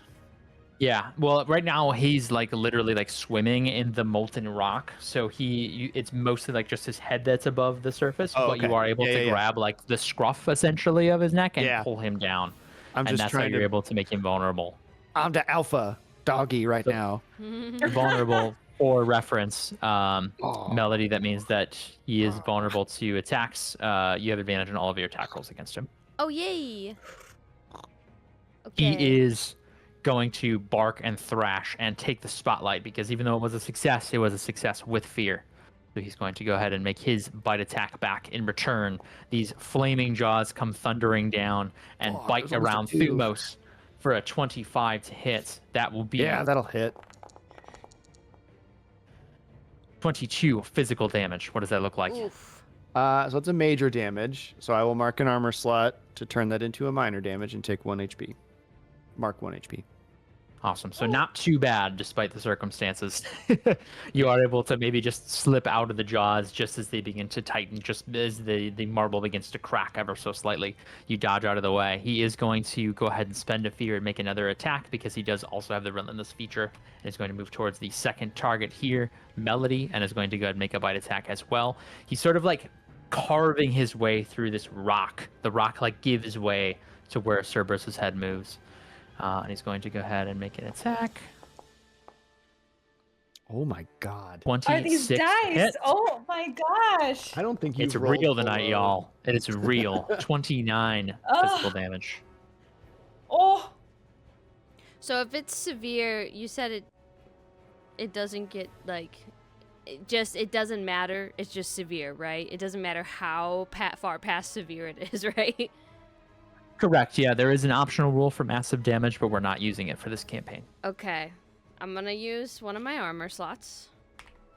And I will take 2 more HP. Okay. Cerberus is then going to back up, spend another fear to take the spotlight, and spend 2 more fear as Cerberus backs up.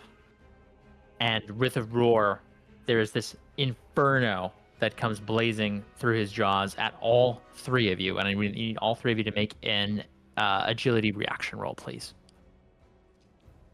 I'm going to use my Well, I Am a Dancer experience. Oh, I think I don't know if I did reaction. Okay. so I have to. It was a 14.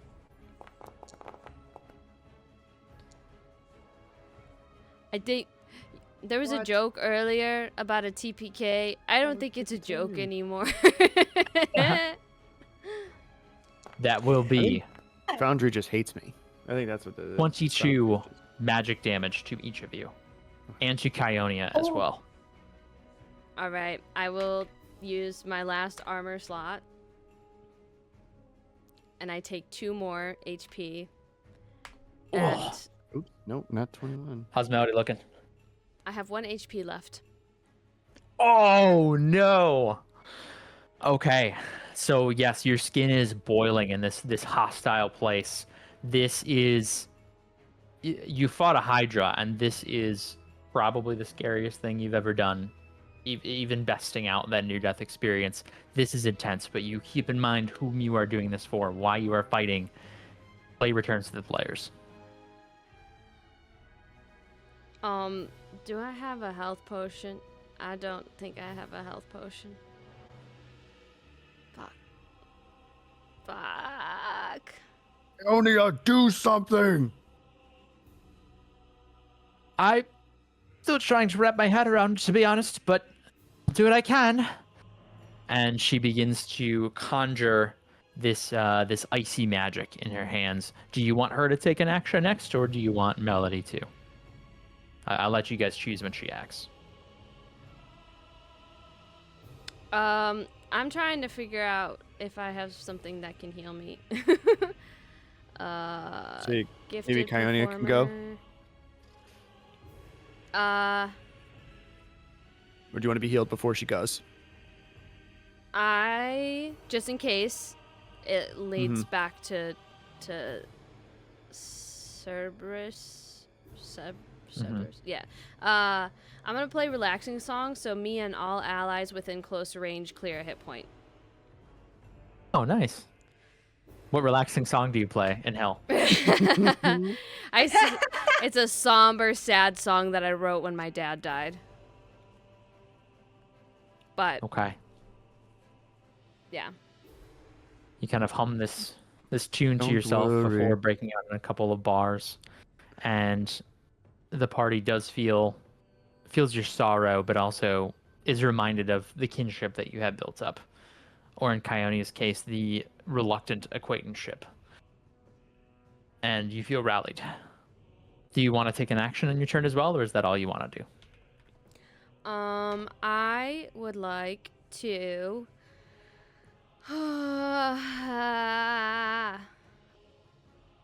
I would like to use my advanced scepter. Does that do the most damage for me?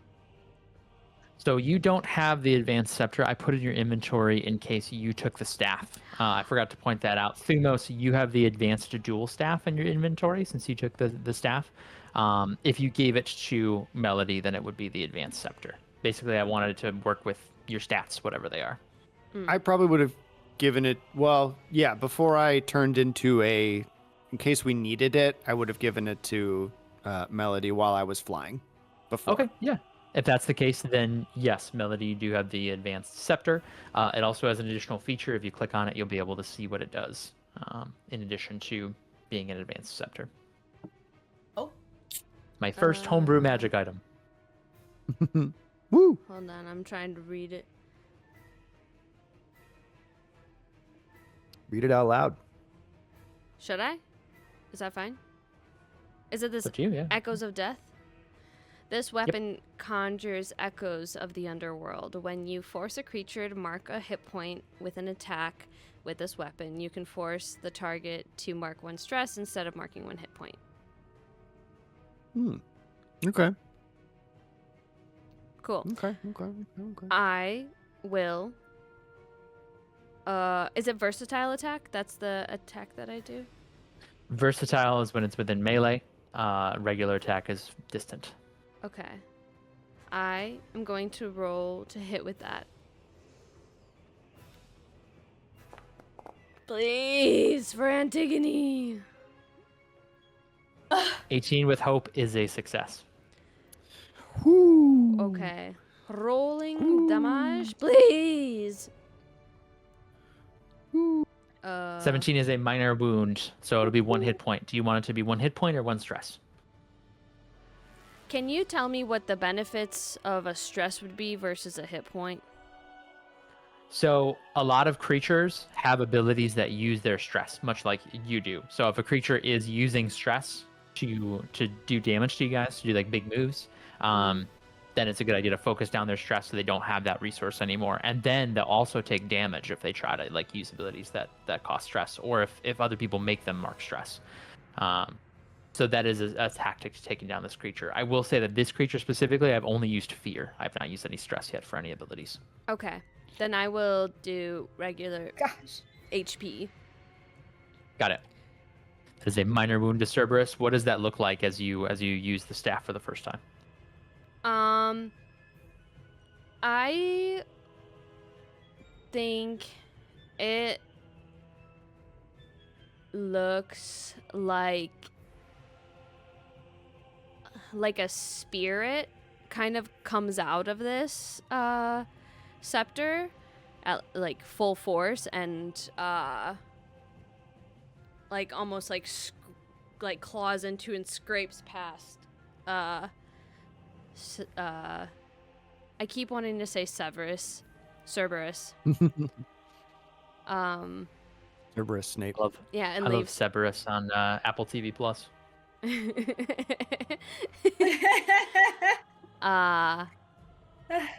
So yeah, so it's like a spirit that flings out and does some damage. Awesome. Okay. That was a success with hope. Play is still with the players.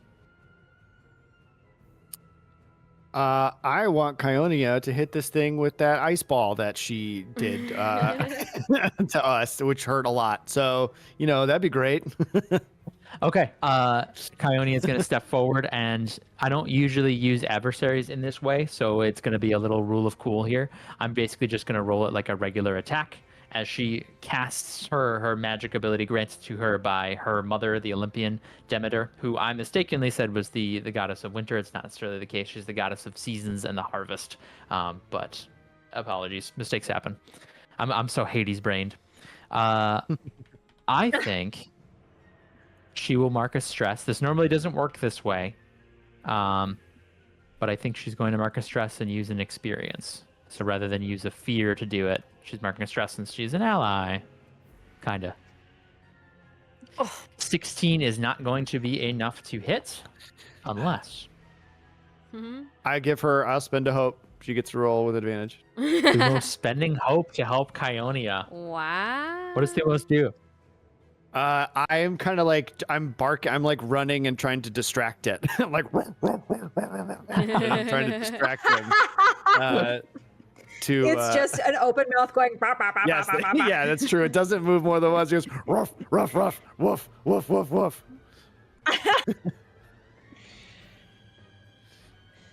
That's dope. Okay, so please roll a d6. Come on.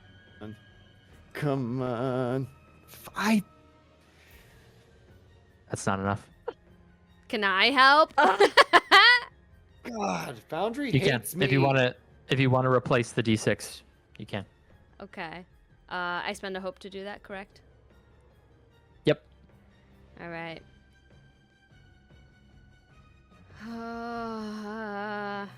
In a similar way that she rallied her friends, she's going to quote unquote rally Kionia and just say, You're part god, aren't you? This should be easy. Why does 5. yours bounce around? Mine just went. Bleh. She has cast this ice wave towards Cerberus, and he in turn is blasting her with fire, and the two are like squaring off with the two magical spell effects. And as you yell that, you like sort of punching at her pride. She rolls her eyes, and she says, "Ah, that's fair." I suppose it should be easier for one such as my stature. And Priori she incontinent. will rally herself and push through the wave of inferno that's coming at her, and the ice is going to win out. She is going to deal her damage, and he is going to be immobilized. So let's go ahead and roll damage first.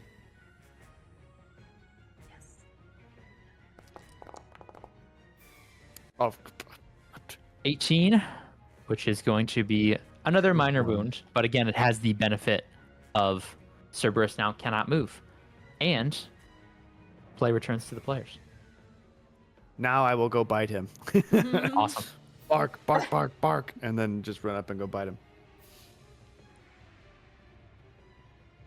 Yeah. Can I move back Okay. as he's doing that? Yeah. I just want to Mhm. be pretty far away. You have advantage because of Excellent. making it vulnerable before.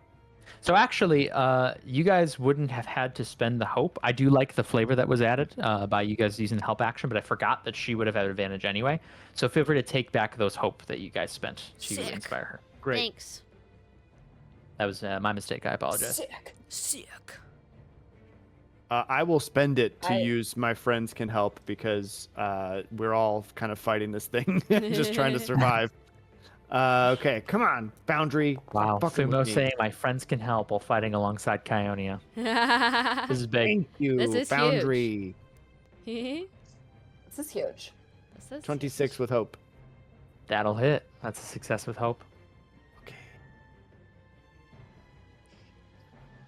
1, 2, 3, 4, plus 8.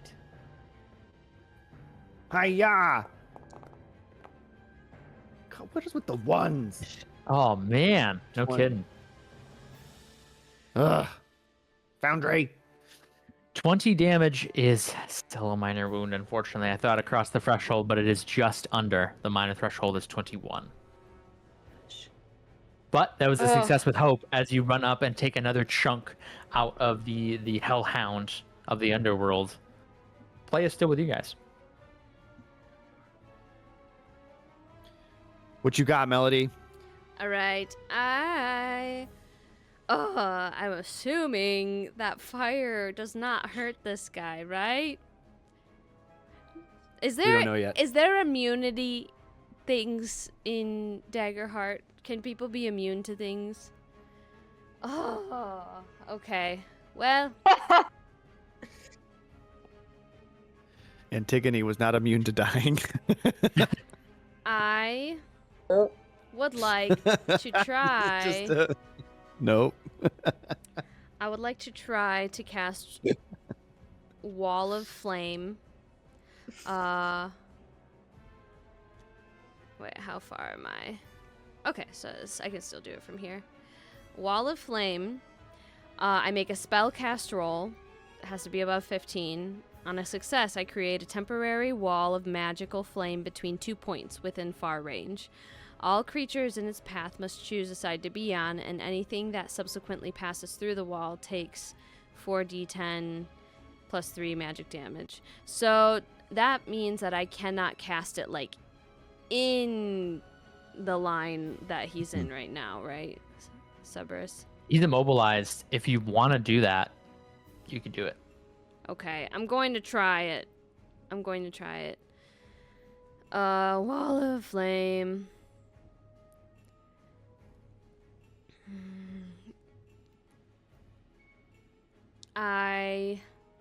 Can I use my anything for now experience? Because I'm really giving it everything that I got. Yeah.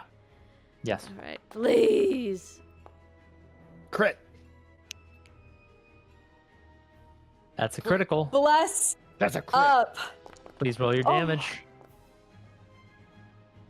62. 62 cents. Amazing. That is a- 62. That is a severe wound. Please tell me Finally. how you cast the spell and how it affects Cerberus. Please work.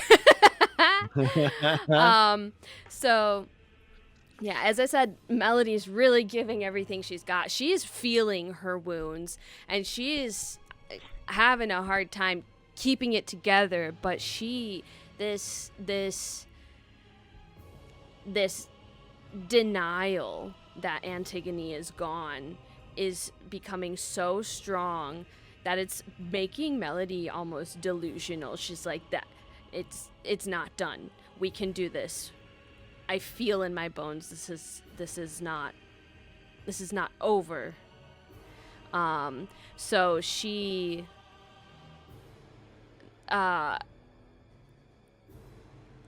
kind of glows with this, kind of emanating in a similar way of glowing lava.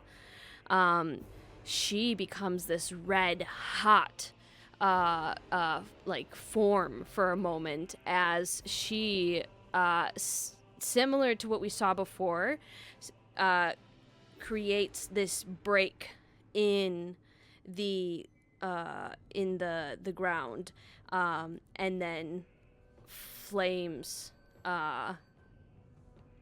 burst up from that crack. And even though she is glowing red hot, the flames are bright blue. Yeah. You traveled to the underworld, to the depths of hell itself, and you found its guardian, and you used its own element against it as you purge the darkness from this creature, as you put everything you have into all of this magic, all of this fury that you've been feeling, all of this spirit that has been rising within you, much like Antigone's spirit was rising before, and you bring it down on the head of Cerberus. It is a severe wound. The bright blue flames that you conjure sear the side of his head. He is looking real bad. The skin begins to like melt away off of his face. The fur is burning. He howls in pain. It was a critical success, but I am going to spend a fear to interrupt the party's turn so that Cerberus can do something here.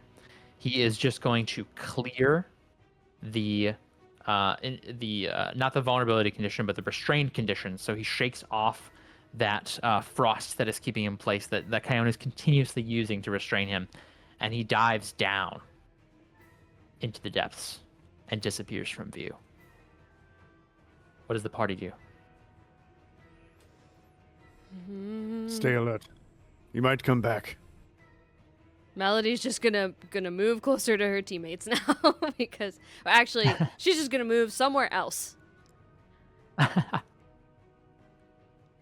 Kionia is going to take a cue here and is going to move aside as well.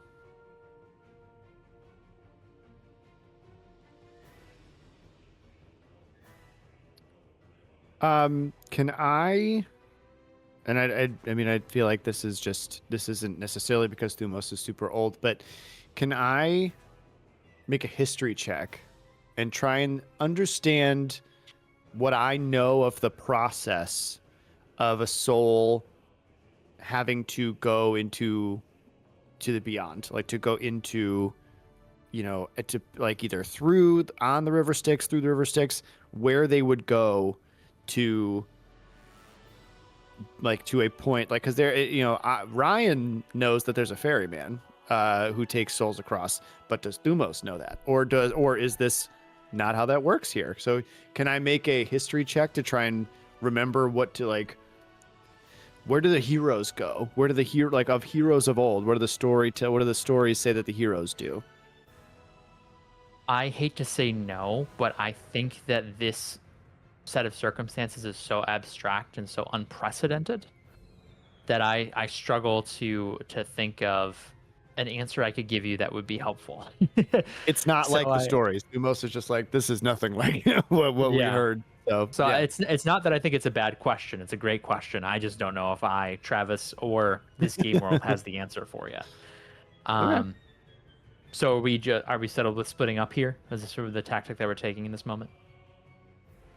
That's what I I'm think doing. so, to make sure we don't get all get hit at the same time.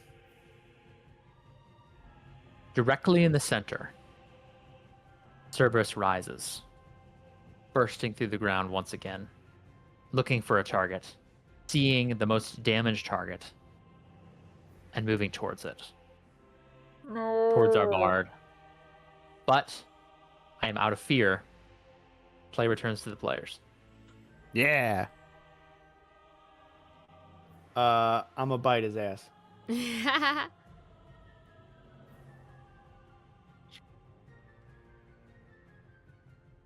I'm gonna get him. Up, and you have advantage. up, up, up, up. Up, up, up, up, up. Come on. 21 with hope. That is a success with hope. Yes. 1, 2, 3, 4. 1, 2, 3, 4, 5, 6, 7, 8. Roll. Hiya. 23 damage. Nice. Thumos, tell me how it ends. Yes. I think that he pops back up, and as soon as he moves towards Melody, Thumos is like, no! And he just bounds and leaps into the air and grabs Cerberus by the, like, just underneath the throat, and you just watch this, like, marble, massive direwolf just rip out lava spewing out of his, he doesn't care what he's getting covered in. He doesn't care if he takes damage. He is not going to let this this devil dog take another, one of his friends. So, Okay. You bring the head of Cerberus to the ground, and it goes still. And it sinks back into lava from whence it came. The rocks sort of move over it like a wound healing itself. The ground becomes steady, and the threat is ended for the time. You all are able to compose yourselves for a brief moment, shaking off the weight of what has just transpired. Kionia moves up towards you and says, well, it was a good thing that you had me there. Yeah. I open my mouth and I say, I could have let you die. I didn't. Remember that. I could be saying the same to you, but I'm not, because I'm humble. The mouth opens to say something, and you just see Thumos is just shaking with rage, and then he just closes his mouth and doesn't say anything. And then opens it and looks at Melody. We need to find Antigone. Or someone who can get her for us. Yes. I'll turn back into myself. Melody will... Oh, sorry, go ahead. Kionia speaks up again.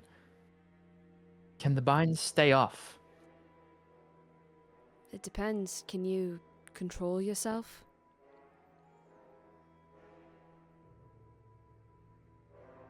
To be frank, I'm not the one that I'm worried about right now. I didn't choose to drag our party to hell. I didn't know that that's this- what it would do.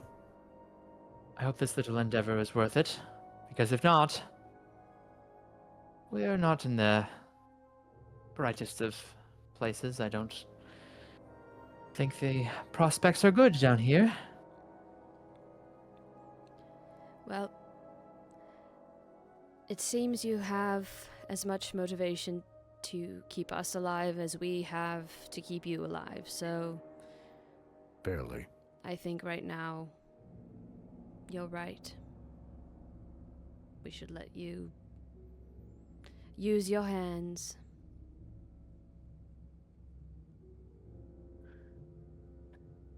I appreciate that. Again, I'm not a breaker of vows. I will remember this. The compass that you had in your possession, Melody, you take a glance at it, and even though it was spinning very aggressively before, it has settled, and it is definitively pointing towards the river Styx at this point. And even more interesting than that, it is moving. Slowly, ever so slightly. But it is moving so that it is tracking something that seems to be moving closer and closer to your position. Looking ahead down the expanse of this river of spirits, you see a familiar sight, something you saw in a vision once. A boatman, a ferry, being paddled down the river Styx. Again, this long oar held by skeletal, withered hands. Body cloaked, face shielded, but for the very bottom jaw that just sort of hangs open, letting out a moan as Charon, the Stygian boatman, approaches our party, approaches the Flamekeepers, and comes to a halt at the intersection of the river Styx and the stream of lava. He doesn't say anything. He just steps back, giving you space to board.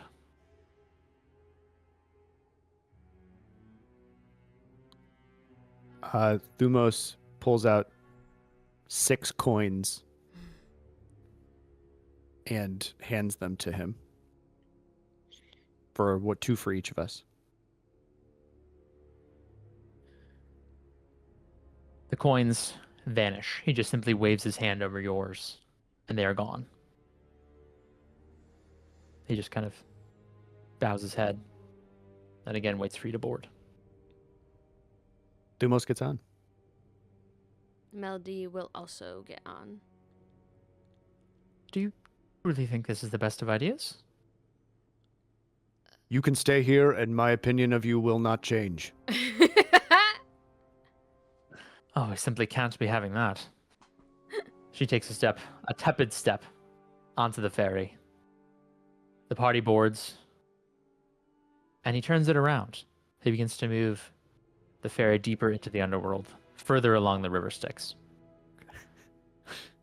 I thought he was sending us. I thought he was trying, like, taking us back to the entrance. Like, no shit. Oh, no, that's not where we want to go. He just drops us off and goes bye, and then leaves. Like, no shit. Further and further into the underworld you go. More of the sounds that you hear begin to intensify. More of the sights that you see. More specters panicked, skidding about this otherworldly dimension. He eventually brings the party to a stop. He brings the ferry to a stop, rather. And he just motions, points with a bony finger towards one side of the river Styx.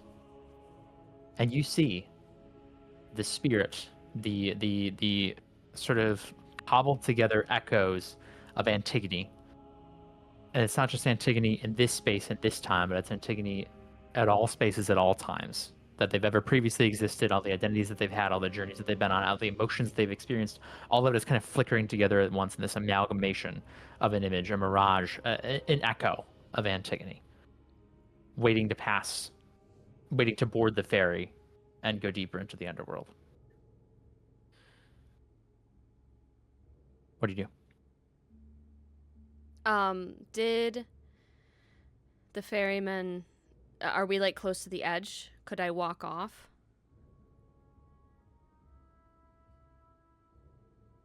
Right now, no.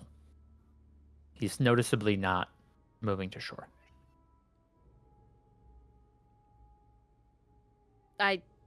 Talk to him. That's who we're looking for. Can they come back with us? He lowers his hand and then lifts it and points it towards the other side of the river Styx. And on the opposite shore, you see 2 spirits, similar to Antigone's in nature, where they are echoes, images, fleeting sights. And they are 2 people that you recognize immediately. You only saw your first image of them in the past few weeks, Melody, but Thumos, you've thought about them every single day. You see the spirits of your wife and daughter on the opposite end of the river Styx. You both know, no words needed, that there's a choice to make here. One of the 2 parties can come back with you. One of them can leave the underworld.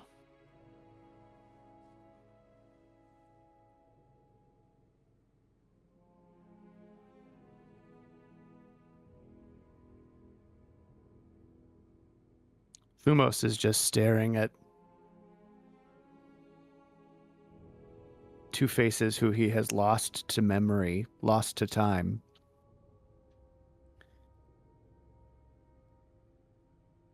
And I do think now is the very first time that you see tears just coming and rolling down the marble.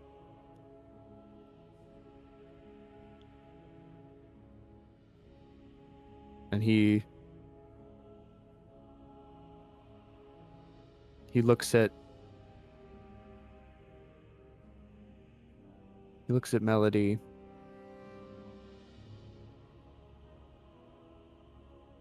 There is only one choice here.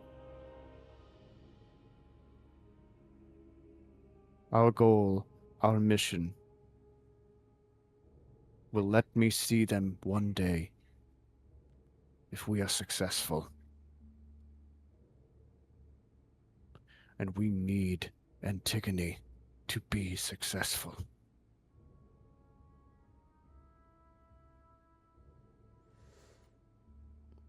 Thank you.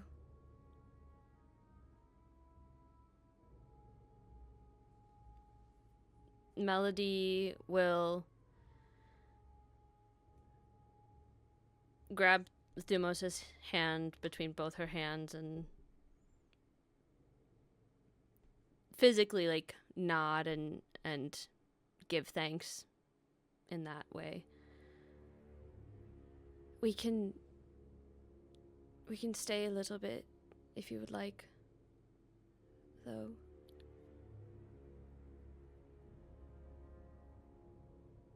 We must make haste.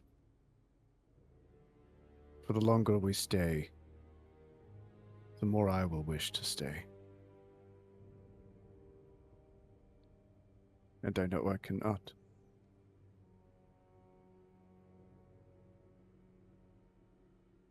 And he like kind of walks to, I don't know how big the boat is, but he walks to the edge closest to his wife and his daughter. And he just starts singing. He starts singing his song, Little Shell. And he's kind of letting you go to Antigone in this. This is Thumos is gone in this moment. He is just singing to her, not even hoping for recognition, just singing. Okay, we'll come back to that in just a moment. Melody, what do you do?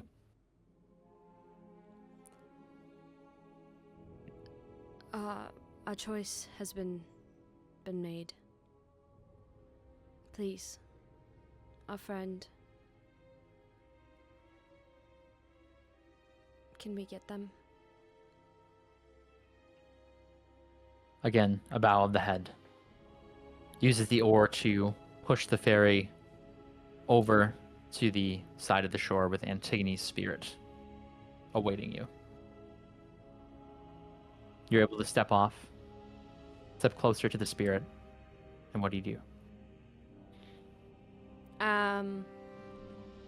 I approach slowly, and I reach out my hand to see if I could feel anything, and I say, Antigone, can you hear me? So the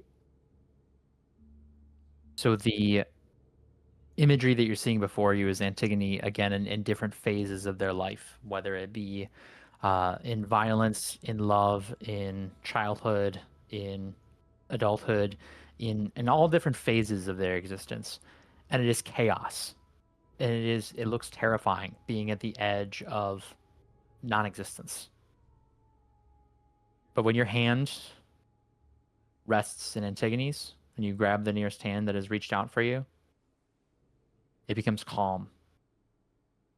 Antigone's form solidifies and settles back into the person that you know and that you've come to care for. Everyone in the party, all of the Flamekeepers, begin to sort of fade away different pieces of you beginning to break off and sort of like dusting into nothingness, into sand, disappearing. And all the while, as the Flamekeepers begin to dematerialize one by one, leaving the underworld that they have entered, this song is resonating throughout the halls of the underworld, and you're able to hear it very distinctly, even as you're fading into the dark, because it has calmed not only the spirits on the opposite bank of the river Styx, but it has also calmed all of the cries of terror that resonated before, and everyone is just in this rapt silence, hearing Thumos' song. And Thumos, the last thing that you see as you finish your song and finish your time here in the underworld for now are the smiling faces of your family members. Before you wake up, all of you, and you're able to breathe fresh air again. You are back on the surface. You are back home, isn't quite the right term, but you are on the coast of the Black Sea. The water is distant. And for the first time, I have to change the scene here. For the first time in a long while, the mountains are visible. Not as some distant shadow on the horizon, but you can pick out individual mountains. You are nearing your destination. You are nearing the Caucasus Mountains. The blockade that might be blocking you, the monster that might be awaiting you at the end of your journey, the titan who is waiting to be freed from 1,000 years of torment. But despite everything you've been through, you know that the danger has only just begun. And that is where we will conclude Chapter 7 of the Flamekeepers. Dang. Oh my We did- gosh. We saved you. Oh my god. Yes, Antigone, you are alive. Your character's back. We need to have a moment at the next episode because Melody's got some shit to say. So does Antigone. Oh my like, gosh. I was gonna kill you myself, and then stabs her, and we had shut Yeah, down. exactly. Oh. He's got 3 heads. We can do it 2 more We times, had to right? fight Cerberus for you. Sorry, what? There's 2 more. Heads. You got 2 more attempts. That's how the rules work, right? Yeah. This little starlet. Oh Yeah. my goodness. She's so It was funny. so intense, so I didn't want to comment on her, but I was like, you're so funny. She loves to just perch up there. She's a little gargoyle. Yeah, that's her new thing. Yeah. Nice work, everybody. Amazing session. Ooh, it did not go the way I anticipated. I had to go hunting for some art and some background visuals because I didn't have anything planned for that. I had a loose idea in mind of maybe there would be a choice that Thumos would have to make in the underworld if y'all did the crossing, but I was like, they're probably not going to do it. They'll probably just have a little moment and then move on. But no, it really it took off. Oh my gosh. That was so Thank y'all for good, trusting though. me as your GM. That was Agreed. Thank you, Travis. That was awesome. That was awesome. Oh my gosh. Yeah. It was really good. How are you guys doing, chat? It was really good. Phil says good How we doing, chat? improvisation. Improvisation. Thank you, Phil. Oh, Improvision. improvision. We know it. Improviso. Improvise. Apple pie. Oh, man. The song. Have you watched that part? Have you caught up to the Thumos' song? I was tempted to sing it, but I was, hoping the audience knows the song already.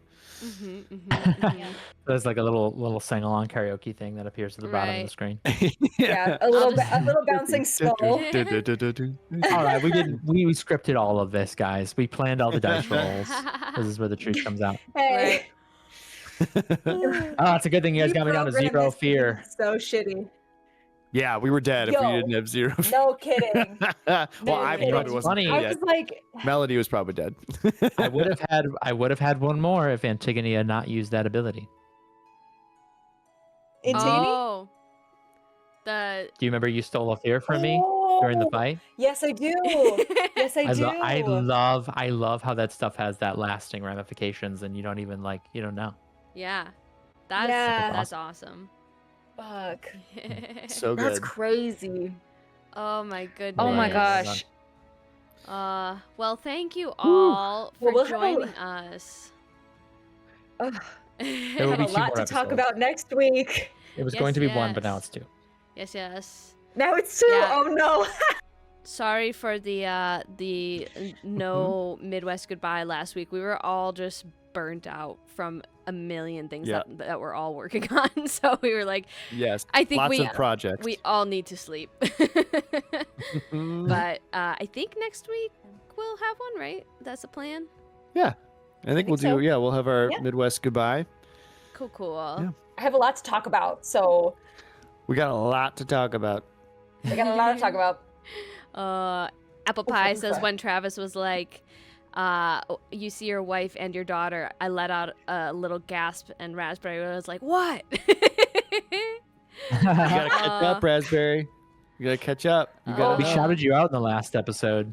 We Oh, did. True. Yes, yes, they did. Travis did shout you out. And Phil says that he'll have a question for you, Travis, at Midwest Goodbye, so that's exciting.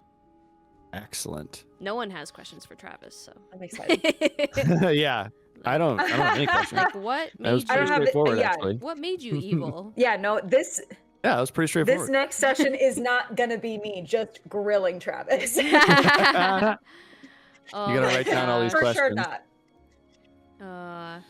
Yeah, Raspberry. The last man. Yeah. episode, Travis shouts Gotta you catch out. up. You gotta find it on YouTube. You gotta catch up. I think it's Yeah, at the. you gotta is watch it at it the on very YouTube. beginning? Is that the beginning? Yeah. Yeah. It's at the No, it's No, at it's a at the very random end. spot. You have to watch the whole thing. Yep, Oh, is you it? gotta watch the Oh. very end. I'm pretty You're not sure it's allowed to during go. Just check it out. this like last little part Yeah. to the very end. Yeah. Alrighty. And once you're in it, you have to finish it. Yeah, yeah. Once just you in get case. there, you have to Yeah. finish it. Just in Otherwise, case. you're hurting our algorithm if you don't watch it all the way through. Yeah, that's true. That's That's true. what I'm saying. Yeah. It's true. Alrighty. Any last Sucker. words, friends? Thank you. Love you Ah. all, whether you're watching or Love you. now or later. Appreciate you. Love all my players. Very excited to wrap Aw. this up pretty soon here. Love you. Me Love too. all of you. Mm. Okay, we'll see you My guys heart. next week. Goodbye. Sweet. Bye bye. Goodbye. Bye.